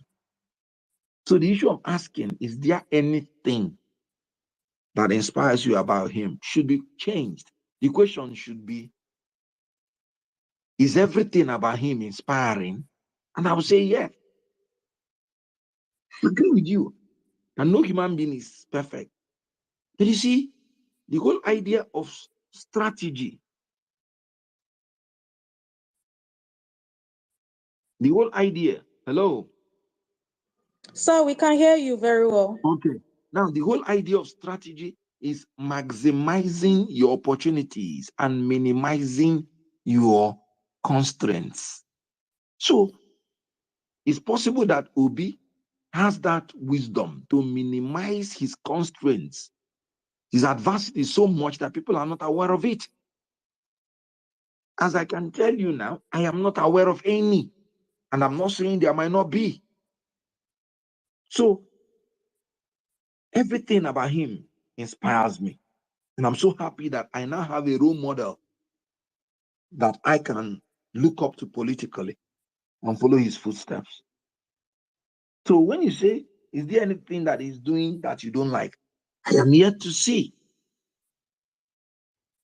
So for now, I don't know. Then when you say, is there anything about the movement you're not part of? There's something about this that you're not comfortable with. You know, there's something about this movement. It is organic. It is growing on its own. You have equal joiners. Everybody is equal. Everybody is just coming in to be part of it. Everybody is just looking for what to do to better the movement. So it is really a movement that is as inspiring as the presidential candidate of Labour Party. I am yet to see, for the first time in Nigeria, people are doing things without asking for anything in return. People are converging, marching on their own, east, west, north, and south. What a unity. What a togetherness. You know, when I watch Labour Party, something comes to my mind. According to Mother Teresa, he said, there are things I can do that you cannot do. There are things you can do that I cannot do. But together we will do great things. That is what is happening in the obedient movement. Because we are together, because we are in unity, we are doing great things. And nobody is seeing our pitfalls. Nobody is noticing. We are so happy together. We are so united. We are so hopeful that we are not even aware if we have pitfalls, that we don't even care. We are moving on. So I've not seen anything. You can help me if you have. I don't have any doubt at all about this movement. The only thing I have is assurance, because we have hope, and hope maketh not ashamed. That is what my Bible tells me. We can proceed. Okay, thank you very much for that, Mr. Kenneth. Please, if you are called to ask your questions, let's keep it short, 3 minutes maximum. So the next person I want to call, he's actually a Ghanaian, but he has been following the obedient movement. Citizen Kofi, are you there? Yes, I am. Okay, go ahead, sir. Well, Dr. Kenneth Okonkwo, Thank you. It's a pleasure meeting you. And as Pearl said, taking your time to come and motivate not just Nigerians. I think a lot of other Africans are also listening. And as I've said on several occasions that I've been on Nigerian spaces, the orientation going on in Nigeria now, the grassroots upheaval of support, positive upheaval of support for a candidate as stellar as our brother Peter Obi, and the embracement that he has received, not only from Nigerians at home, but from Nigerians abroad. I think it's a testimony of the waking up of Africa. And I speak from the Pan-African point of view. And I've also said that the largest country on earth, black country on earth, Nigeria, if Nigeria makes it, it will begin to send signals to reverberate throughout the whole African continent, at least in the Okois region, in the upliftment of the economy of the region. So it is very important that we Africans succeed in Nigeria. Now, Dr. Okonkwo said something which is very revealing. He said, I am campaigning for myself. I love Peter Obi. I know Peter Obi. I know he's the right person. But I'm campaigning for myself. I'm campaigning for my children. I'm campaigning for my children and my grandchildren. I am campaigning for Nigeria. And I think we should all embrace this. One man does not a nation built. As talented and focused and honest as Peter Obi is, if he gets the nod, and we're all hoping he gets the nod, his success, Nigeria's success, is going to be a cross-border success of everybody's enthusiasm, productivity, and change of attitude. Because regardless of the positive programs and policies that he will bring, which he has talked enormously about, most of them, and they all make sense, it is the individuals within the society. It is their approach towards those policy directions, their embracement and their personal attitude to work that is going to make Nigeria lift up. So I am with you. I pray for you. I thank you, Dr. Okonkwo. I thank you, Pearls and Nkem. Let's continue to dilate on African issues. But one thing that is clear to me, Kofi Amwa, is that without unity, we won't get anywhere. The 200 million people in Nigeria, if organized in a united workforce, can you imagine what the product output of the factories in Nigeria to feed Nigeria and other countries through exports, and therefore build the strength of an economy that Nigeria deserves? And we need one Black African country that is going to lift us up and do the right thing. So I think from that angle, all Africans are rooting for you. There should be peace in this election. There should be orderliness. Africa needs a renaissance. And I think just like you did with NSTARS, that all African young people were supporting you, Africans are all supporting you. And please succeed and succeed for all of us. Thank you. Thank you very much, Kofi.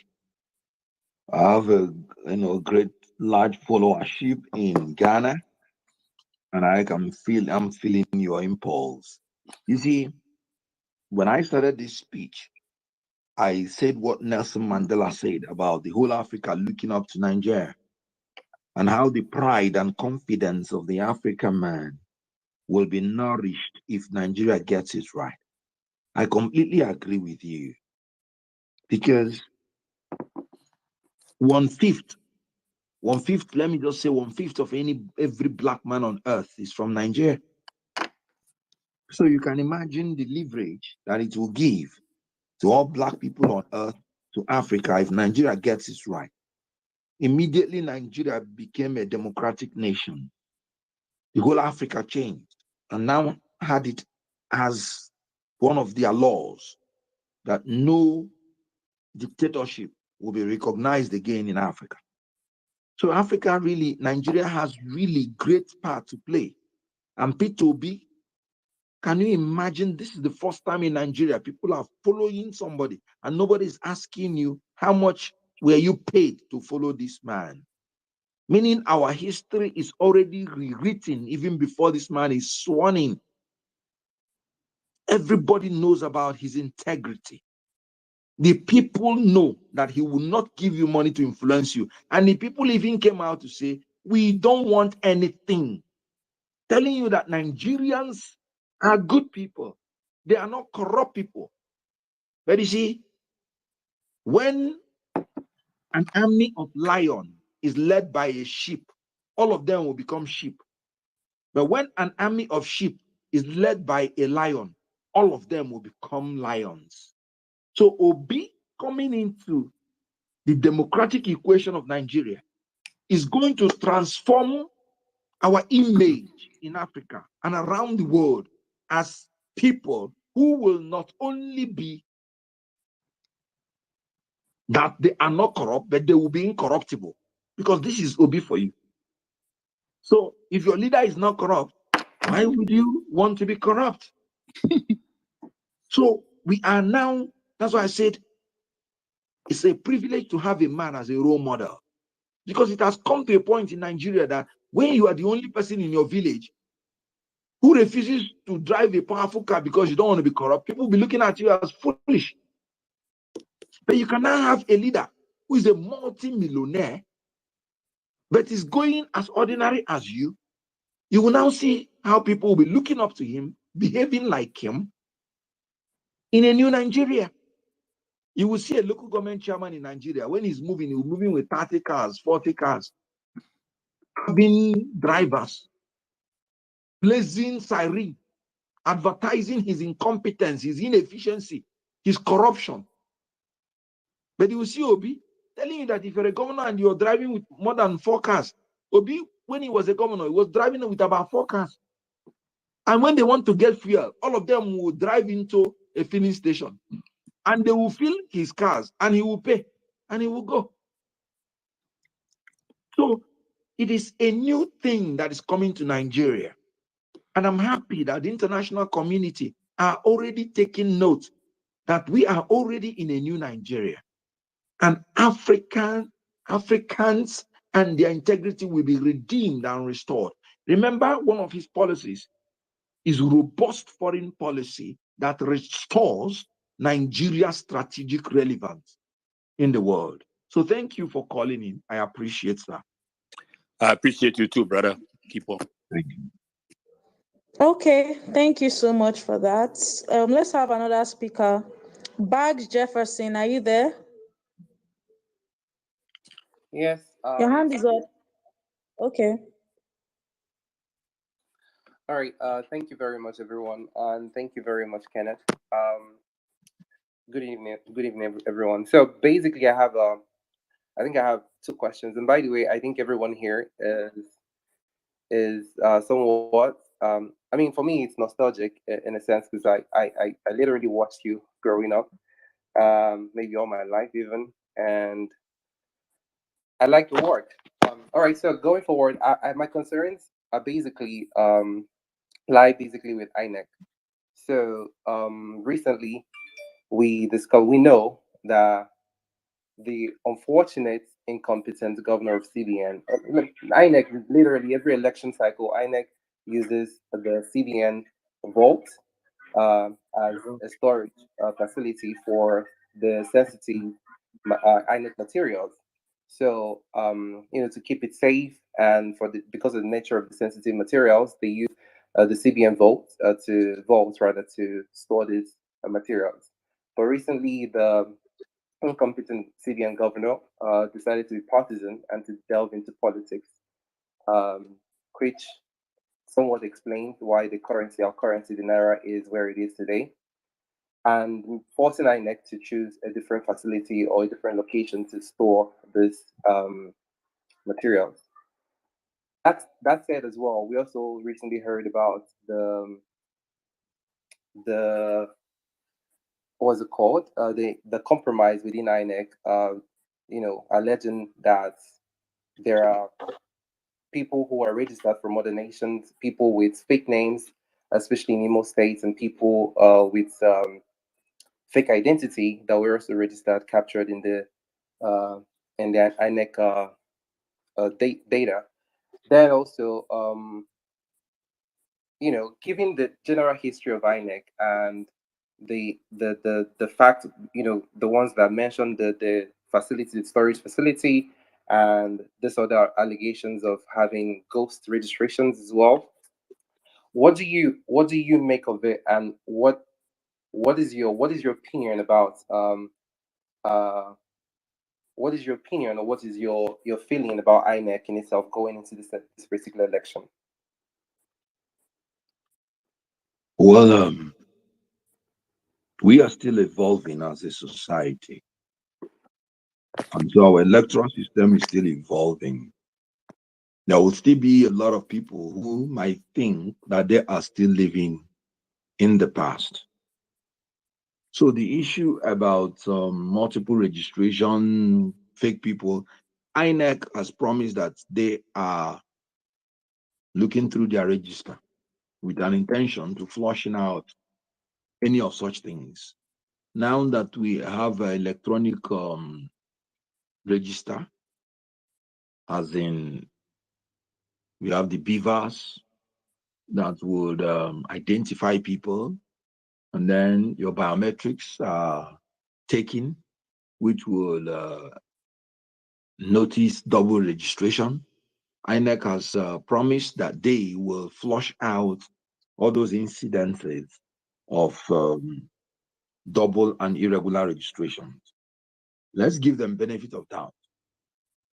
I was embarrassed when the CBN governor was touted as a man who wants to contest for the presidency. I was really scandalized. It's part of what made APC to become very, very nasty in the eyes of Nigerians. A man that is entrusted to be the banker in Nigeria is a man who, while still retaining his office, was using Nigeria's money to buy a series of cars. They paid money on his behalf. And you know what? He even went to court to seek for a court to make a pronouncement that he's qualified to run. And the government allowed him to get away with all those nonsense. You know the truth? APC is unfit to govern any country in the world. He's still sitting as the CBN governor. So the INEC was very correct in saying that they are not going to put their materials there because he has become an interested party. And when you are an interested party, you cannot be a judge in your own cause. How can you put your materials in the hand of a man who is also going to be one of the candidates? And how can a government allow such a person to remain in office 1 second after he has nourished his ambition, whether directly or indirectly? Because he will pretend that it is not him that is doing all those things. Meanwhile, a lawyer went to court in his name. And it was only when Nigerians started shouting that the lawyer came to court to withdraw the case. So it's really very shameful. So INEC was right in saying they're not comfortable with putting their materials in CBN since the CBN governor has become an interested party. So the only thing is that wherever they want to put it next, they must ensure that the security of the materials are guaranteed. But my own opinion is that the central bank governor should be removed so that we would retain putting our materials in the central bank, because it ought to be the safest, but it is no longer safe in the hand of the current CBN governor. He should be removed. Nigerians should renew the call for his removal. So you are very much correct with that observation. And I think my own suggestion is that he should be removed. Then we should give INEC benefit of doubt, seeing what they did in Oshun, but not that we are going to relent. We must continue to request for accountability from INEC, but give them benefit of doubt. Okay. Thank you very much. From what you said, what I get from what you said, basically to give them the benefit of the doubt. But then, unfortunately, you and I are on the other side of the aisle when it comes to INEC, because you know, reading and seeing what's happened so far, I would say INEC is not partial, and especially with when you think about the redeployments that have happened within INEC for the past couple of months, you start to question why. If you have something working well, like you cited Oshun elections, and it went well, as it were, and you have people who spearheaded that particular election to have gone the way it went, being redeployed. What does that then mean? Do you reward honest and hard work with redeployment, or do you encourage them into a more productive office? That said, what would you suggest that people do when they go to vote? When they go to the poll to vote, what would you advise obedience? Like I know there are going to be people who are in the polling units trying to give monitoring inducements and whatnot. What would you say? How do you think people, the obedient movement, people who are going to be in the poll, who are going to vote on the day, what do you think their task is to mitigate these things happening, and to also guarantee that their votes in the worst case scenario count? I think I'm the one. You allowed this man to speak. Sorry. Hello.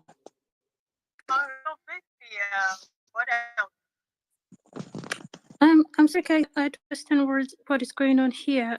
Please, if it's not your turn to speak, please remain muted until the mic is passed to you. Please, let's maintain decorum here. Please and please. Okay.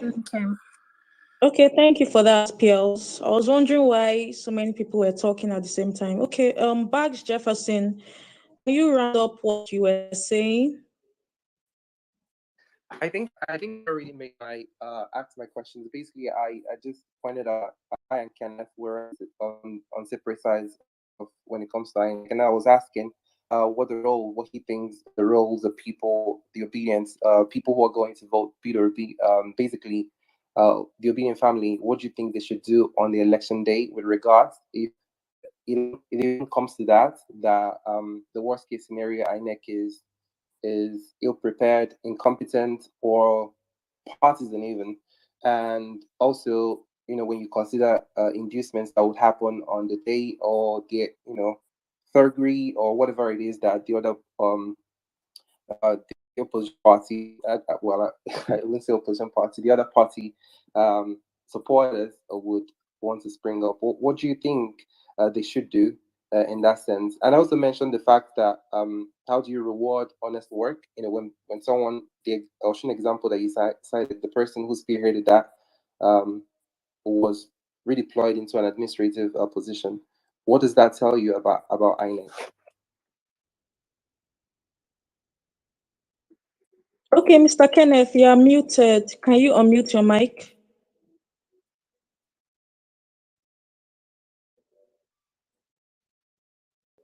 Yeah, are we there?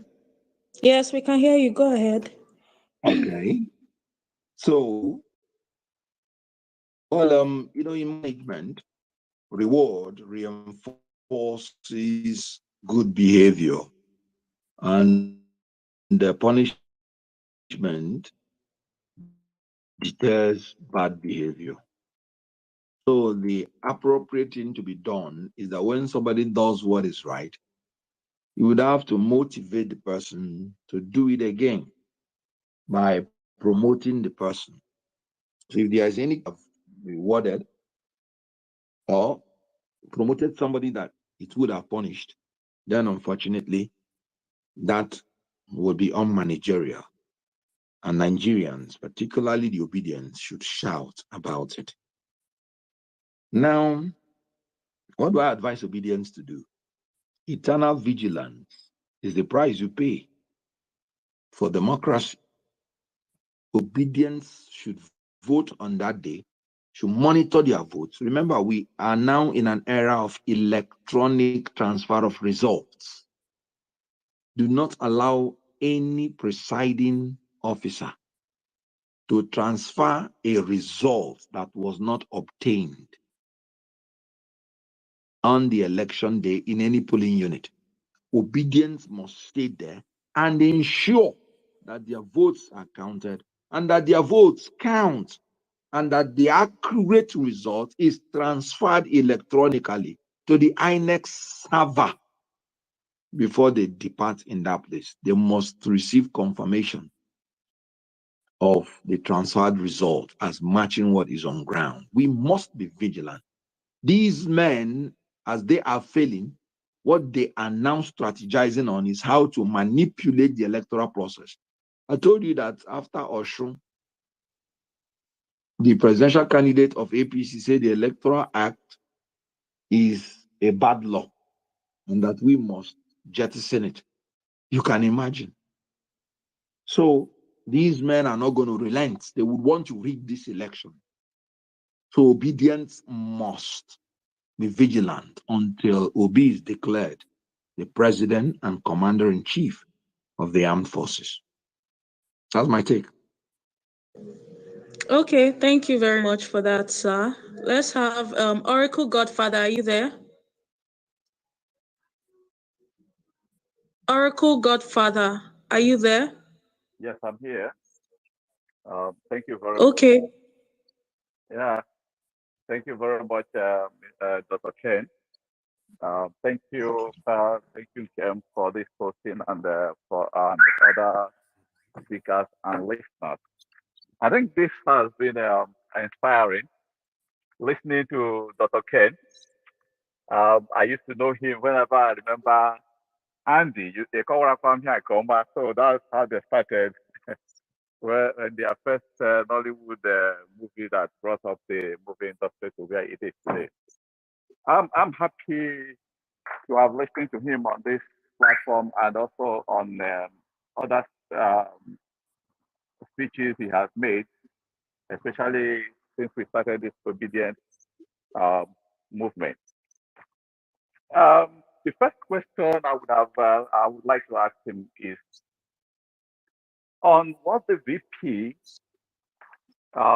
that's Dr. Dicey is doing in the North, because one of the challenge, one of the questions people have asked me is what has he been doing in the North to make an impact to the Northern voters?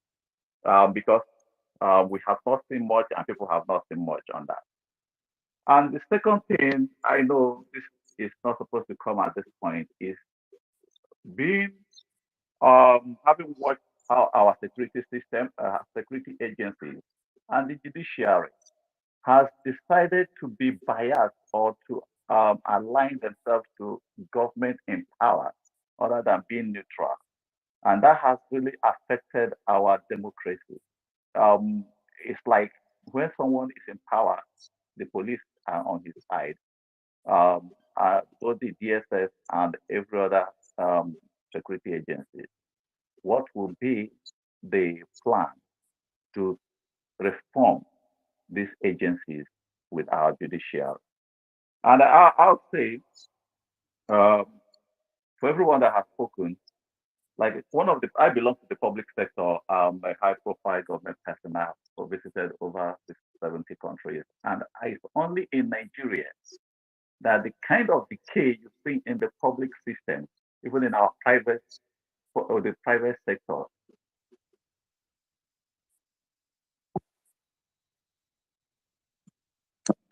is so bad. Sorry for the interruption. It's so bad. Hello, can I be heard? Hello. Sorry, Oracle Godfather, can you go straight to your question?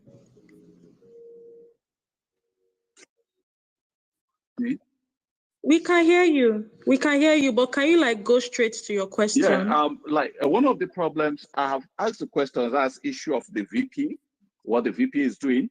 Secondly, judiciary and other. The only thing I have to say and give other people.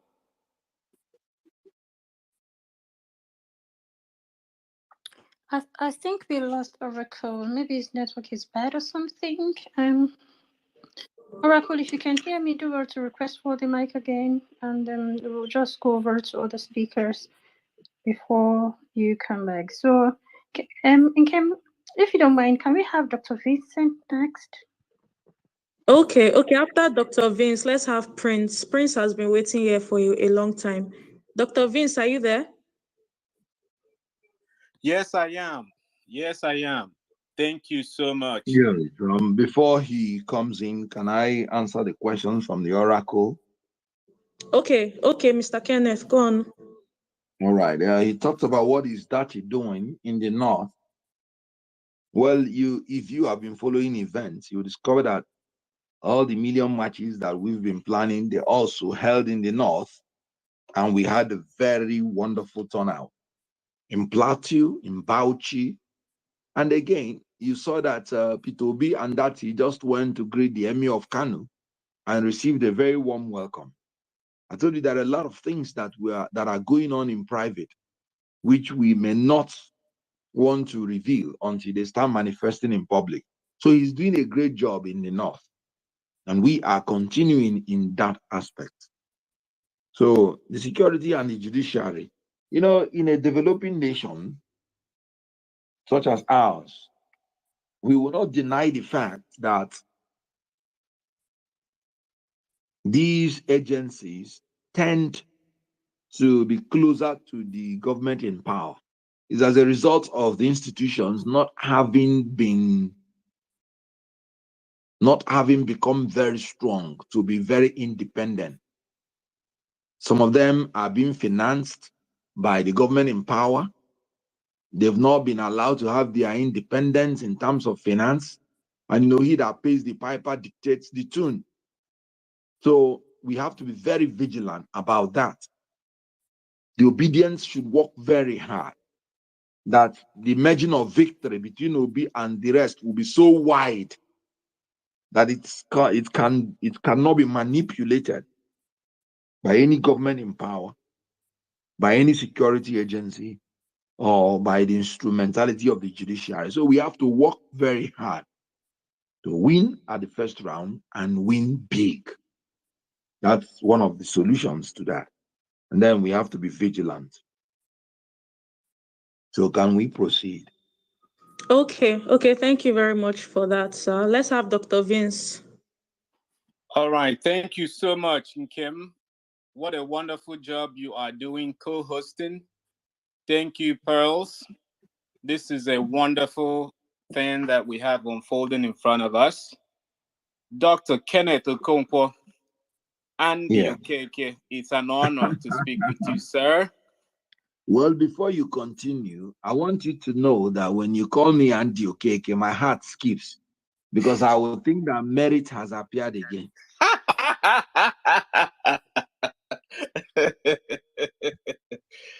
I don't even want to go to Polo Akawata Ceremony Hall for my... It's an honor, sir. This is wonderful to unfold in front of our eyes. You are, of course, our own Tom Cruise.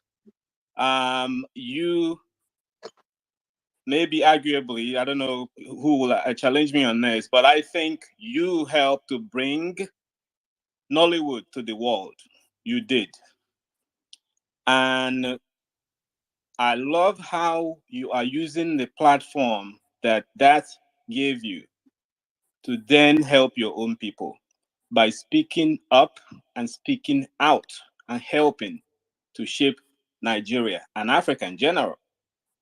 So without spending too much time, let me go straight to the point.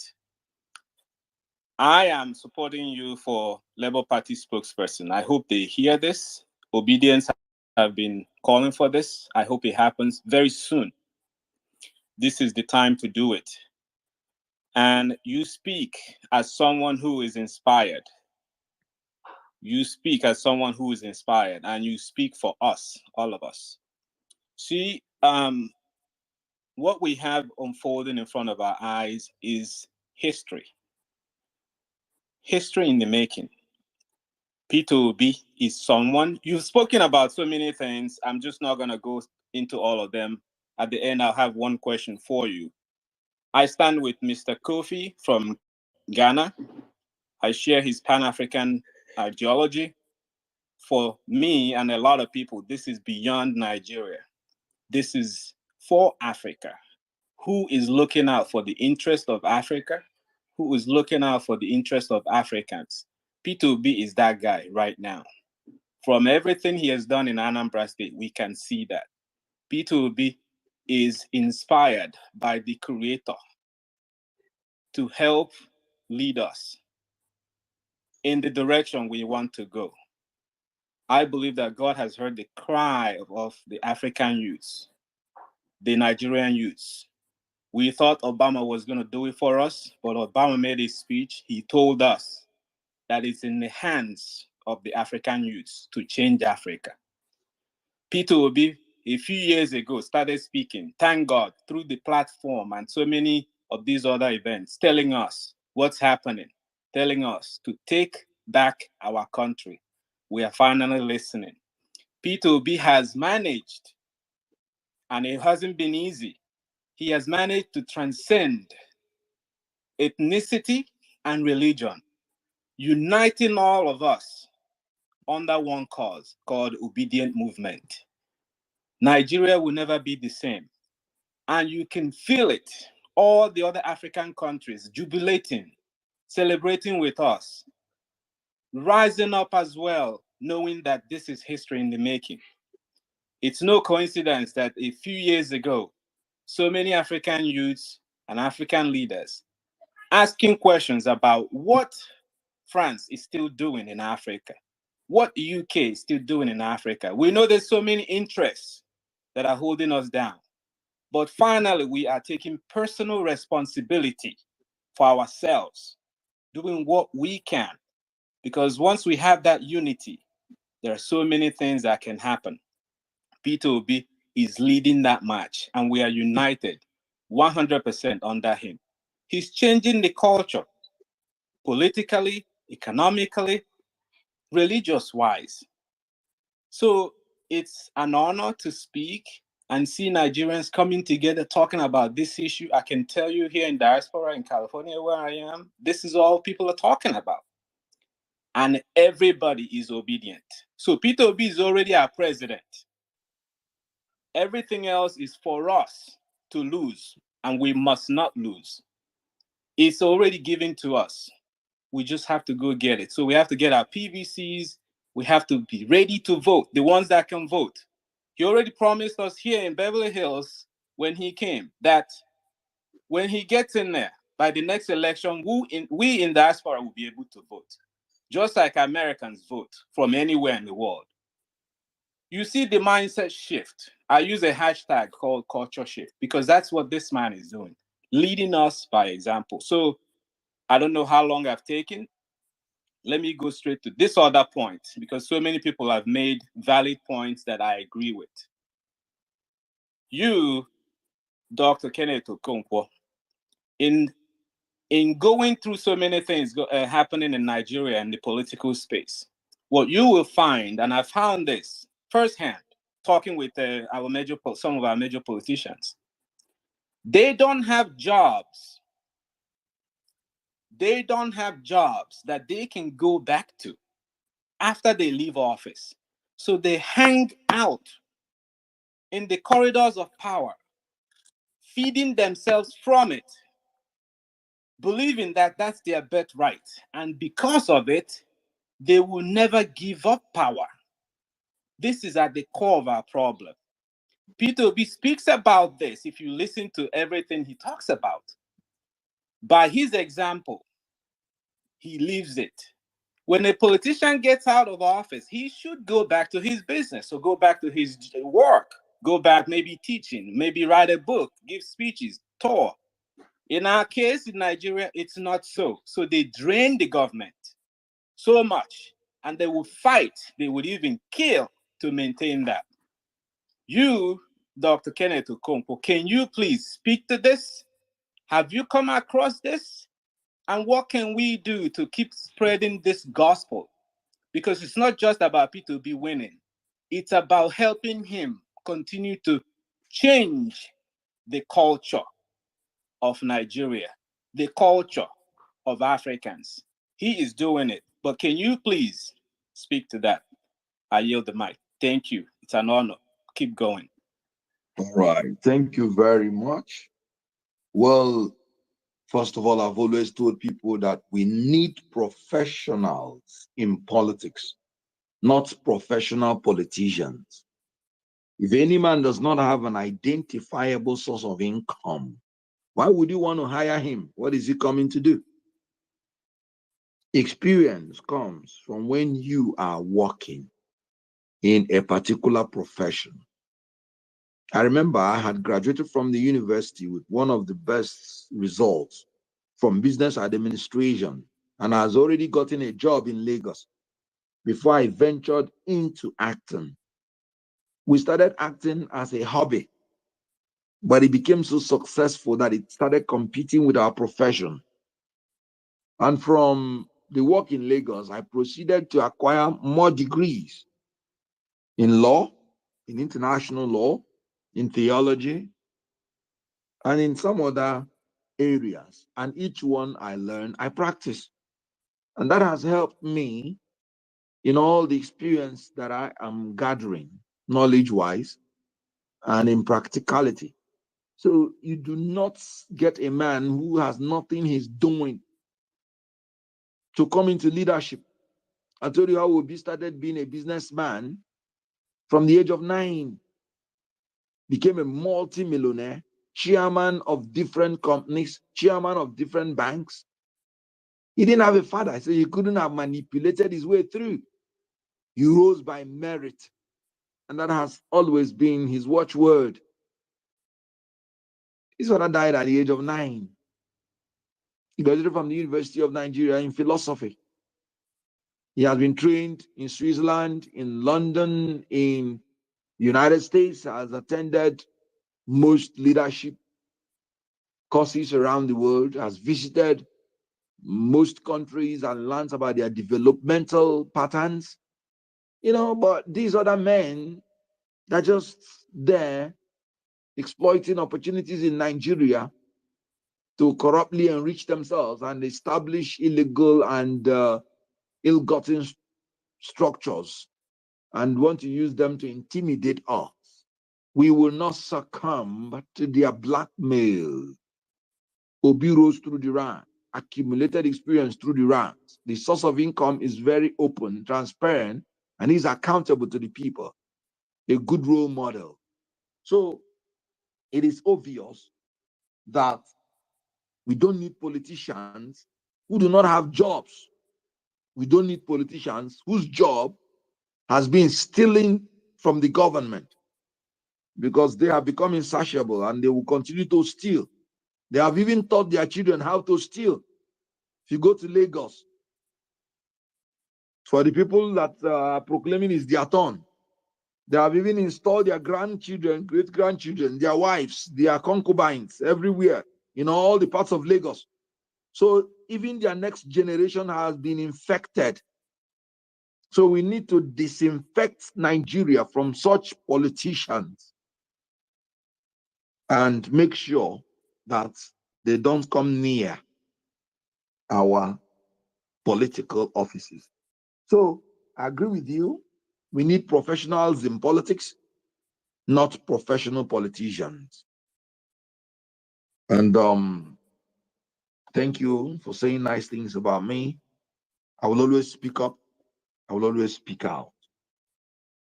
We can proceed. Okay, thank you so much, Mr. Kenneth. Let's have Prince. Prince has been waiting for a long time. Prince, are you there? Yeah, I'm here. Can you hear me? Yeah, we can. Go ahead. Okay. Good day, Pels, the peacemaker. Nkem, the neck presser. I see you. Barrister Kenneth Okonkwo. Good evening. Good evening. I have just a couple of questions to ask you. And I have to say, let me first of all greet you, because I say, oh boy, you are begging to study book. So, first of all, I want to ask you a very quick one. When you were in APC, I know there are good people in APC, even though I see them as a cult. For real, I know what me and my household have suffered in the hands of APC. I won't just tell it out. But when we were in APC, things were going wrong. Is it that people were not? There are people. I know good people are everywhere, but is it there are new people? There are few good ones there, because I know few good people are in APC. But is it that they were not saying anything, or they just don't like saying anything, or once you get to APC, you're just converted and you remain mute? That is number one question. Number two, there's rumor going around about the Labour Party chairman in Lagos State, because first of all, as an obedient, If I want to convert somebody, I have to convert my girlfriend, my wife. This is my first power, because I call my own campaign bring 2 people, for 2 people to bring 2 people, 2 people. That is my own campaign way. So I believe that is my own ideology. So I believe that whatever the rumor we're hearing about Lagos State is going on, we don't need anything to down our morals. We need everything to be resolved, and we just need answers. Because as a party man, because first of all, you're coming here as a party man, and we know your antecedent and know your sagacity. So please, you should also look into and tell the chairman to look into the Lagos State chairman saga, because it's going around and it's going wild. The third one is, as a pioneer of Nollywood, I don't like people's history being stolen. I kind of like thought about documentary telling the story for the new generation coming up, because as a kid I watched you from video where they rewind. So I know when film is being acted, it stayed more than 1 month before another one comes around. So I know I was thinking about if there's a documentary telling the history of where Nollywood started before they can't thief our own. They don't thief our things finish. I know when it started from Enugu, from Nico Hotel, from MTD Barracks, how things started. So I know I was thinking whether there will be a documentary telling a story of where Nollywood has been and where it has not been and where it started from. So everybody will not have other of our people we look up to going to Agbado people, going there to Ginger and thinking they have influence on us. They don't have one influence on us. The fourth one is the spokesmanship, please. Because the first day I saw you on the first day you told about, you said your friend in the north told you about being obedient in your interview. He said you should come here and be obedient. And I wanted you to, if you can take up the spokesmanship of Baba, you get swag. I want you to give Basbos to that Daniel Buala. I need that Basbos from that. Oh, I don't know how passionate I am. And Linus Keyamo. That Linus, the man must be giving Basbos, because we don't need those noise coming from him. If he has too much noise having to face in the TV or in television, you don't have to come to Twitter and start giving gibberish rubbish. The last one is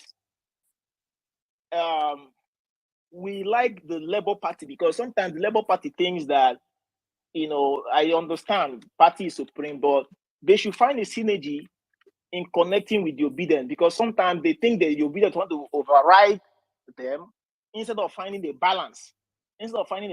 Between the obedient movement and the Labour Party. They should harmonize. That should be my fifth question. So let me stop the questions here, but I want to still draw the conclusion to this place that you a ripe corn. So we want you to go to the front battle. That's spokesmanship. That is my number one thing, because after that interview, I went to your Instagram account. I wrote you a DM if you can come to space, and thank God you came to space. And we need a net presser with a little bit of violence. Thank you very much, and God bless you. Oh, well, thank you very much. Well, what I am going to say is that, as far as I'm concerned, everybody is a spokesperson. So I am the people's spokesperson. I hardly want to lobby about anything, because I'm this consummate believer in the supreme authority of the Almighty God over every mankind. So I believe that God will certainly facilitate anything He wants me to be, and it will fall in shape. So I appreciate your confidence in me that I am qualified to be a spokesperson. And I believe that we should trust God to have the best. Now, if I'm going to be a spokesperson, I'm not going to be a spokesperson to start pressing necks, because if somebody's neck breaks, that is murder case. So if I'm going to be a spokesperson, is to promote my principle and ensure that people get the message of what he wants to do, and that he becomes the president and commander in chief, and we have a better Nigeria. So It is something everybody should take up responsibility for and continue speaking up and speaking out. I want to believe that the people should be the spokesperson and everybody should speak up. So thank you for saying nice things about me. Well, you talked about when I was in APC, things were going wrong. There are reasons why people stay where they are. One, if they don't find a credible alternative. I remember when I was in APC, when things were going wrong, I was shouting, I was writing against it. In APC, I told them I was angry with my party. I even wrote in my column, if you have been following me, that President Buhari is due for impeachment. I wrote about how their nomination fees are outrageous and obnoxious and should not be contemplated on. When they asked me who am I going to support, I say until the parties bring out their presidential candidates before I make my choice. And thank God the parties have brought out their presidential candidates and I've made my choice. So the issue here is that people remain at times where they are, even if things are going wrong, when they don't have credible alternative. If Obi had not come out now, what choice would we have had? I would have probably done a sit-down look. That's the truth. Because PDP is worse than APC. APC is worse than PDP. These two parties are just competing to know who will score first in failure. In corruption. It's terrible. So we really thank God that Obi was inspired enough to make the right decision at the right hour. We would have, honestly, we would have been stranded. So people at times stay where they are because they can't find credible alternatives. Then people stay where they are, maybe because they don't have the courage to take a step to the unknown. Maybe they were given something or they are gaining personally from it. And they feel if they leave this thing now, how would they take care of their needs? So they will just stay where they are. Somebody like me that believes in God's own time and believes that God is the one that's taking care of my needs, I don't care. I check my principles just like when I was in Hollywood. We like bring millions and millions over and over again for a movie that is not good and does not meet my standard. I am not going to act in it. If you check all my movies, you will discover that all of them have a message to pass across to people. So if anyone that does not have a message, I'm not going to do it. For any one movie I did in Nollywood, I read 10 scripts and made a choice of that one. So there is a lot of sacrifice if you want to remain on the path of excellence. So if you're not ready to make that sacrifice, it makes people to remain where they are, even when things are going wrong. Minus me. I am not going to remain where I am if things are going wrong. So that's why when we now have a better opportunity in Peter Obi, it did not take me any while to make my decision. So about the party chairman in Lagos, immediately Obi entered Labour Party. Labour Party came alive more and became more competitive than before. So you should expect that there will be some of those things rising up. But in the spirit of the obedient family, I know it will be resolved. And I know that they have even resolved it, but then some people may continue to raise some alarm until everything is done very well. So the Labour Party is working hard. When many people move into a party at the same time, you still have gonna have logistical problems. You're gonna have the issue of trying to accommodate everybody. I know that the Labour Party is making effort to accommodate the obedience, all the support groups, so to establish a structure that can accommodate everybody, because we need everybody, and I'm sure they will achieve that. No distant time. Thank you. Okay, sir. Thank you very much. Let's have Dr. Olu. Dr. Olu, are you there? Yeah, thank you very much for having me. And thank you very much for speaking to Mr. Kenneth. It's a real privilege. Well, my question is, I'm one of your greatest fans during those days. So I'm happy that you are in this fold, because I was surprised when I heard that you are in APC those days. I was wondering, how can you go to APC? APC is known to be, even if you are sane, there is tendency of them making you insane. Now, my question is, personally, I understand that Labour Party is overwhelmed with a lot of things the obedient movement is bringing into the table. They are not prepared for it. They never, I believe 6 months ago, they cannot even imagine that they will be at this level.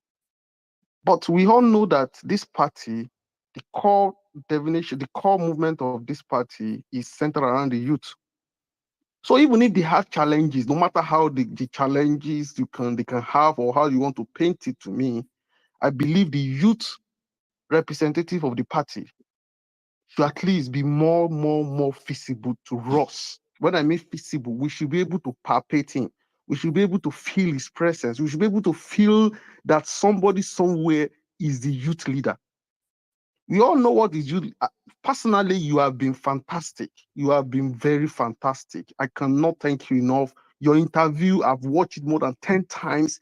You cannot understand how much you ignite the hope. Your confidence, your self-awareness is I cannot describe it. But unfortunately, I know no matter how it is, you have access to these people than many of us. I want to ask you, I want to say,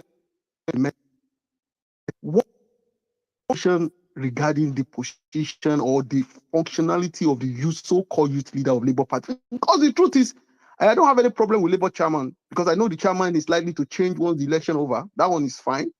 And the man is actually trying, at least he's speaking to us.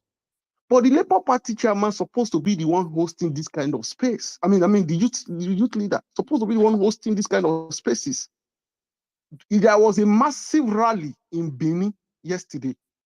I expected, no matter how busy, no matter how the kind of grassroots mobilization you can be doing, he's supposed to be the leader of that rally. Even if he's not going to be the leader, he's supposed to partake. We're supposed to feel his presence. One, what is the model? What is the function of the youth leader? How has he taken the responsibility to know that the movement of this Labour Party of obedience is actually being anchored by the youth? So I really wanted to please, one, help us speak to him to actually respond like a man that has life. There is a time he was invited to this space. He demonstrated one of the highest level of arrogance I ever expressed in my life. He refused to apologize. I'm not ready to go back to those mistakes, but the truth is, this man is missing. If not because the movement of obedience or Peter Obi is a defined movement, that is why it is easy for us not to be swayed by this. But at times, we don't want anybody to take the glory, but at least there should be a point, an arrow point from the party itself, even if it's his own caucus. Because if you tell me that the guy is doing his own, but I'm not seeing it on, I can see Bishop, I can see Paul, I can see Saddam, I can see a lot of magnificent dude. This guy, we are feeling their effect, even though they are not attaching any importance to the affiliation of the Labour Party. But the Labour Party youth, what is the essence of a movement that is being dominated by youth, and the youth wing of the party is not doing well enough? He's not even doing anything. I'm not in Njenje, and I have a lot of my friends in Benin. I can assure you that that man is not doing anything in the Edo State. Nothing. Everything you are seeing that is coming out from Edo State is being mobilized by a support group. So my own question I want you to please help me is that, what is the situation of the youth leader? How can he be more proactive? Because you can't tell me that you are proactive, but people cannot palpate it. People cannot feel it on the street. I can count the number of tweets the man made yesterday, being one of the best, the greatest Independence Day in the history of Nigeria. People like us sleep on spaces just because we want to be motivated. So that is my first question. My second question is, how do we want to change the narrative where the majority of people see this movie? Me, I'm a Yoruba boy, and I take it up on myself to be a die-hard obedient. In fact, if I'm not obedient, I don't even talk to you. So that's the reason why people like me, I ensure that I go to other spaces, especially the bad spaces, to give them an impression that this movement is not about a particular tribe. What are the things Labour parties do? What are they doing to ensure that narrative of such is being changed. Because if you speak to any Northerners, the next thing is that most of them say it's bigotry, it's tribes, because all this kind of mockery speaking trashes. But if you look at it critically, 90% of the spokesmen or people that comes to speak for Obi are usually from a particular tribe. So what are the things that is being done to ensure that this narrative has changed? Because that is the only thing they are trying to use to undermine how far we have gone. That is my question, and I hope you will be able to pass the message to that youth leader. That guy is not doing enough, and I'm disappointed, 1 million times disappointed. All right. Thank you very much, Olu. Baoni.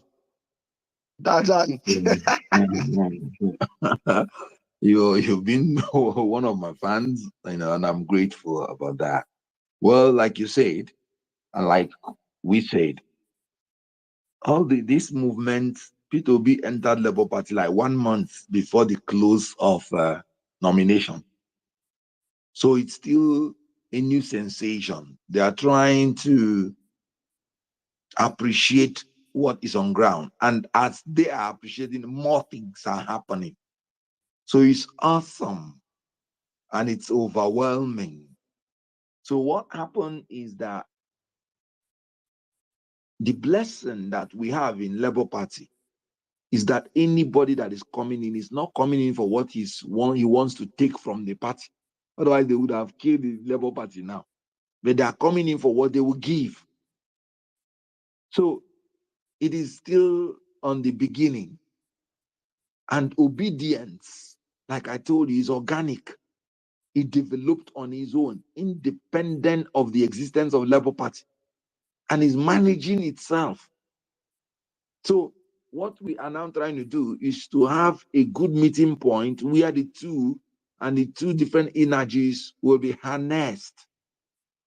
Look at the youths. They are moving, they are proceeding as if it is the best of human beings that are organizing them, but they are organizing themselves. So since it's an organic thing, the presence or absence of anybody is not going to affect its mobilization and its growth. But you see, without trying to hold brief for the youth or for the youth leader, in October 1st, there was rally almost in all the states of Nigeria. So definitely he cannot be in all the states, for instance. He may have been somewhere and then contributing his own quota. So I agree with you. Some of these things will be better harnessed as time goes on. Anybody giving you that narrative, you should understand that your opponent is looking for a narrative that will bring down your own point. I can tell you that the failed Igbo politicians are even more against Obi than the politicians of other tribes. But they will try to fly that narrative to know whether they will put a dent to the movement. You know what? It was a do in Okupe. You are Egbo, my Egbo. That was the first person that stepped down for Peter Obi when they were still in PDP. Is he Igbo? Afenifere endorsed Obi, even when Ohaneze is still making a meeting. Are they Igbo? President Obasanjo led Obi to go to certain people and certain places. Is he Igbo? The truth is that it is Nigerians that are powering this movement. The Igbos are joiners like any other person. I can tell you that there is no narrative that will convince anybody that has been seeing events that the Igbos are the ones supporting Obi. Tell me how many of the known Igbo politicians that is siding Obi. They are joining. They are now scared to talk against Obi because the youth of the South is just like the youths of every part of Nigeria is supporting him. So the truth is that anybody telling you, giving you a narrative of tribalism and this and that, is not telling you the truth. You are Dr. Olu. Are you Igbo? But you said you don't even want to hear. So they are simply trying to manipulate people to know whether they can put an ethnic sentiment to what is happening in order to know how they can come in, because they don't have any other explanation. They don't know what else to do to this movement. The more you say anything, the more it grows. The more you do anything, the more it grows. So all these things are fabrications that have no root. It has no root. So forget their narrative. Keep doing what you're doing. Keep telling them. They should tell you how many Igbo elites and failed politicians that are supporting Obi. How can it be?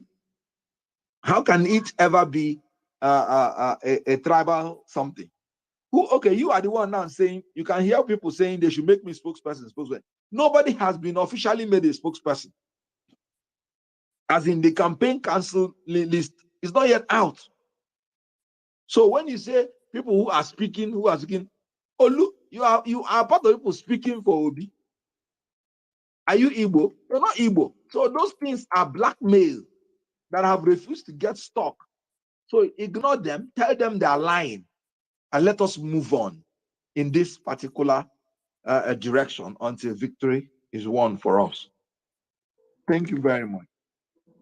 Thank you so much, sir, for that brilliant response. Tribalistic sentiments are not going to work this time. Nigerians are more aware. Thank you very much, sir. So let's have another speaker. Sammy, are you there? Yes, I'm there. I'm here. Okay, go ahead. Yeah, thank you so much for this wonderful opportunity. I'm so happy to be here. I'm so happy that one of my idols, one of my role models in Nollywood movies is here. My idol, my whole family loves this man. And why I'm happy is that he's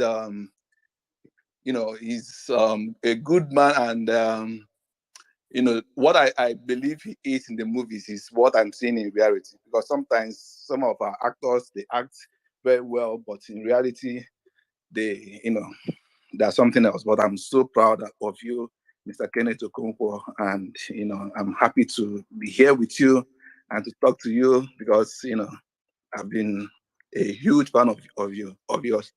So let me go straight to the point then. I have no doubt that Peter Obi is going to win the coming election, but I have a fear. And that fear is that, it's becoming like a kind of pattern in Nigeria. In 2015, Nigerians wanted a good government leadership because Goodluck failed Nigerians. And everybody was blinded. Nigerians were not asking the right questions, and we blindly elected Muhammadu Buhari. And this is where we are today. And after the whole thing that has been happening, I come to realize that the reason we keep on having bad leaders is because the majority of our politicians, have wrong motives have wrong motives for politics. I believe that there are 4 things that that drives people into politics in this country, and these are patriotism, power, money, and fame. And it is a shame that the majority of our politicians are being driven by all these other 3 points I just listed, except patriotism. But luckily for us, we have a candidate like Peter Obi, who is exceptional and is being driven by patriotism. And Mr. Kenneth Okonkwo, I believe you are in that category too. And the reason our country is not moving forward is because the majority are driven by power, money, and fame. It's only just the minority, people like you, Peter Obi, and the rest that are driven by patriotism. And sometimes, your voices are not so heard when you speak. Let's look at what happened. Let me use the Bible for example. When Jesus Christ was in front of Pontius Pilate, and they were like, should we free Jesus Christ or should we free Barabbas? In that crowd, some people were shouting, free Jesus Christ, but because the majority were shouting, crucify him, they crucified Jesus Christ. So let me go straight to my question then. Mr. Kenneth Okonkwo, barrister, doctor, what is Labour Party's ideology in terms of accepting people to the party? Because I believe, just like you have moved from PDP to APC and now to Labour Party, and The good thing is that what is driving you is patriotism, you know. So what is Labour Party's ideology in accepting new members? Because I believe that, you know, all these bad people in APC and PDP, as soon as Labour Party wins, because I'm sure Labour Party is going to win, they will all want to come to Labour Party. Some of them will all come to Labour Party. And if care is not taken, they will become the majority. And then the corruption and all these things will keep going.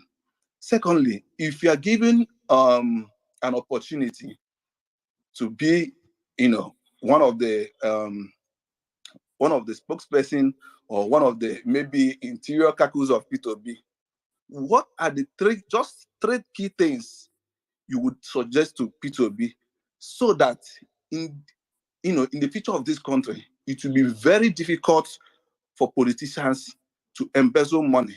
It will be very difficult for corruption to thrive. These are the two questions I have for you. Thank you. I yield the mic. Thank you very much. I thank every member of your family for the love they have been showing for me. It's awesome.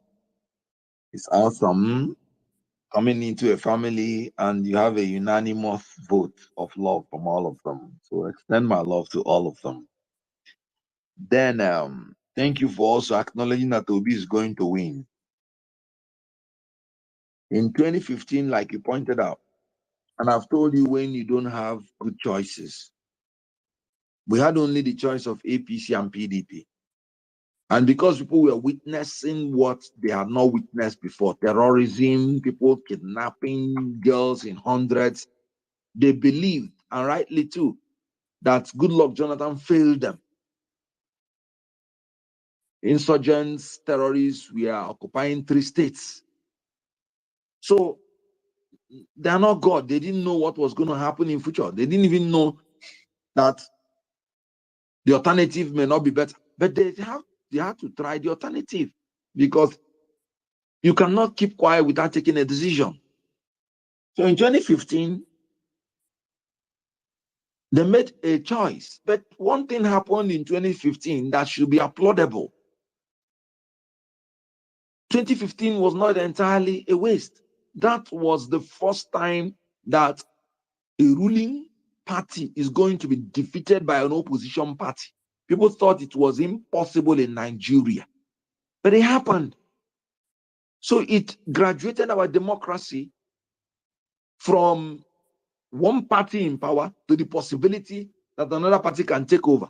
Part of the reasons APC is scared today is because it has happened before that another party took over from the ruling party.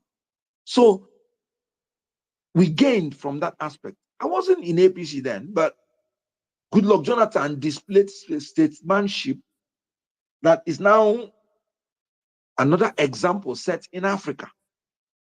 So that graduation from one party to the other and the possibility it can happen in Nigeria without war, without violence, was a very great advantage.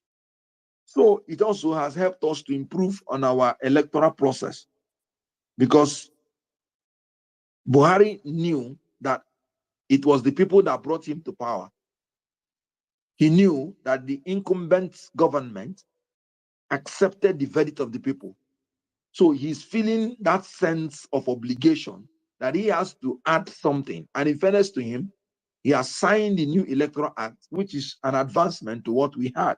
So 2015 is not all that bad in terms of institutional development.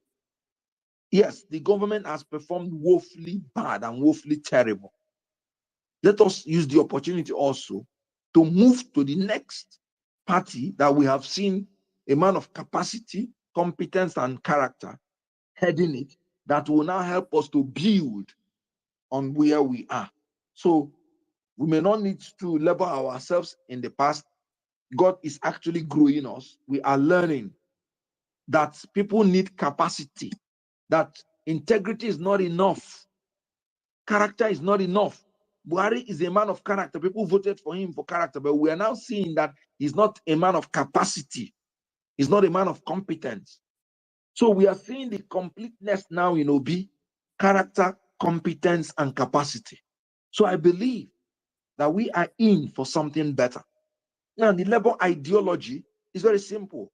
Labour as a party is a party that's meant for women, for students, for farmers, for professionals, for intellectuals, for businessmen, for traders, ordinary Nigerians.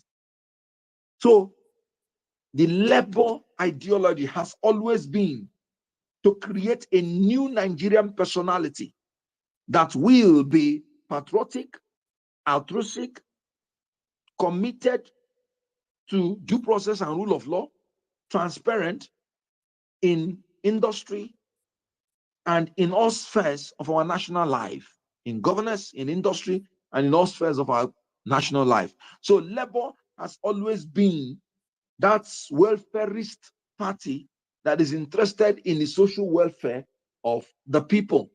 So Labour Party has it as one of its objectives to promote rapid technological and scientific advancement to build Nigeria out of its current status of underdevelopment to become an industrialized society. So Labour has a lot of things involved. If you look at the logo of Labour, that wheel that you are seeing in the logo of Labour signifies work. And then the human beings signifies the welfare of the people. And the link is that every work, every policy of the government should be targeted towards the welfare of the people. I can go on and on. So Labour Party ideology actually is for the security, welfare, advancement of people. So, well, you are a spokesperson. Everybody is a spokesperson. You know what Peter Obi said? When we went for Labour retreat, he said that the people should bring up a blueprint for him to implement, and that they should ensure that he is held accountable in the blueprint. He wants the people to come up with their blueprint.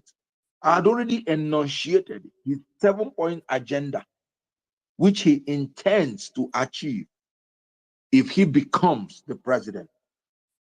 So, as a spokesperson, I am going to align myself with his agenda, which I believe is all-encompassing. If I am one of the spokespersons, if I'm one of the person that is close to him, I will tell him, Nigerians want you to live by your promises, to live by your words. Nigerians want to see in you a role model that they would want to follow. Nigerians have been traumatized. They want somebody to give them hope, to inspire them. I would tell him that his leadership style should be by inspiration, not intimidation or manipulation, as other leaders have done. I would tell him that his government is brought about by the collective support of every Nigerian, and that he must ensure equity, justice, and fairness in managing Nigerians, irrespective of their tribe, irrespective of their ethnicity, irrespective of their religion, irrespective of their idiosyncrasies, that he must accommodate everybody because he received a pan-Nigerian mandate. Thank you. And I must have to add that this is 8 p.m. now, and we have done 3 hours. And I am supposed to have another appointment by 8 p.m. And I want to crave the indulgence of the host that we should take one more question, and then we should allow me to proceed to another appointment. So we've done 3 hours, and I'm grateful about it. Okay, sir. Okay, sir. So let's just take MJ Stack. MJ Stack, are you there? Yeah, I'm right here. Hello, everyone. And thank you very much, Pierre, for the space and the opportunity as well. I would also want to give a special thanks to Dr. Kenneth Okonkwo. It's been quite the pleasure listening to you for the past few hours. Basically, 3 hours actually. Oh, okay. Yeah, I have just one question. Go and ahead. It's been bothering me for a while because earlier today I saw on the timeline that there have been some attacks on some obedient, especially in the southwest, Lagos State precisely. Most notably, there is a young man who goes by the name Obi Flag Boy. He was brutally beaten and injured just because he was Obi Flag Boy. It's the guy who walks around Lagos carrying the flag of Labour Party and Peter Obi. I'm not quite sure how, but I would have liked to attach the post to this space, but I'm not quite sure how to do that. Anyway, the bottom line is himself, alongside other Obi supporters, over the past 3 days, have been beaten by political thugs and supporters of the APC and their presidential candidate. So I would like to know what we are doing security-wise to make sure that our supporters are not being picked on or brutalized in any way for exercising their civil and constitutional right. That's my only question, actually. Okay. Well, it's unfortunate what happened, and I am sure that something adequate would have to be done about it. Then secondly, everybody is entitled to self-defense in our constitution, in our laws. Anybody that is peace-loving, going about his own way, and anybody wants to attack you, please, you have the right to defend yourself. We don't like anything violence, but you wouldn't allow yourself to die before you start defending yourself. We are going to take up that issue, and I'm sure that something will be done about it. So you said Obi Flag Boy. Sir, the story is on the Jumbotron, so that you can see it. It's on the Jumbotron. Obi Flag Boy is the name of the handle. Okay, Obi Flag Boy is the handle. Yes. Okay, Jumbo. It's on the dashboard. The Jumbotron. It's on the dashboard. Okay, Jumbotron. Cool. All right. So, well, thank you very much. I appreciate, and I thank everybody and the host. And I want to seek your kind permission to plead that this be adjourned to next time so that I can proceed to the next appointment. I want to thank all the people that asked questions and the listeners. I love you all, and I'm grateful for this audience to talk with you all. God bless you. Thank you for listening to me. Yes, sir. Thank you, sir. It was an honor having you here. Over to you, Pearl. Okay, Dr. Kenneth, honestly, I'm really short of words right now. I really don't know where to start appreciating you from. You know, I understand how very busy you are. You're a politician, you're an actor, you are a practicing lawyer. So I really understand, and a family man as well. So I can really understand how very busy your schedule can be. You could have been anywhere right now, but you chose to spend these very valuable hours with us. It means a whole lot to us. We are not taking it for granted. We really appreciate, and we say a very, very big thank you for coming here to be with us. You initially said you'll be here for about 2 hours, and I'm really glad you were able to graciously extend that to 3 hours. We really, really appreciate that. There are lots and lots of people who still want to ask you questions, But after this space, I'm going to crave your indulgence. I will request for you to come on another scheduled space. Maybe we can have that one for 3 or 4 hours. And then everybody here who has tried to come up and is not able to due to Dr. Kenneth wanting to leave, my sincere apologies. I totally apologize for that.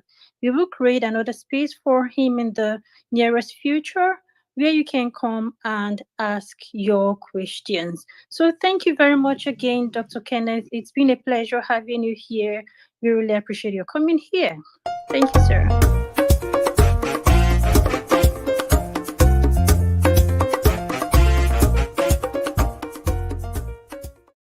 Out there, it could still be your afternoon. So have a very good day ahead. Yes, sir. Thank you for inviting me.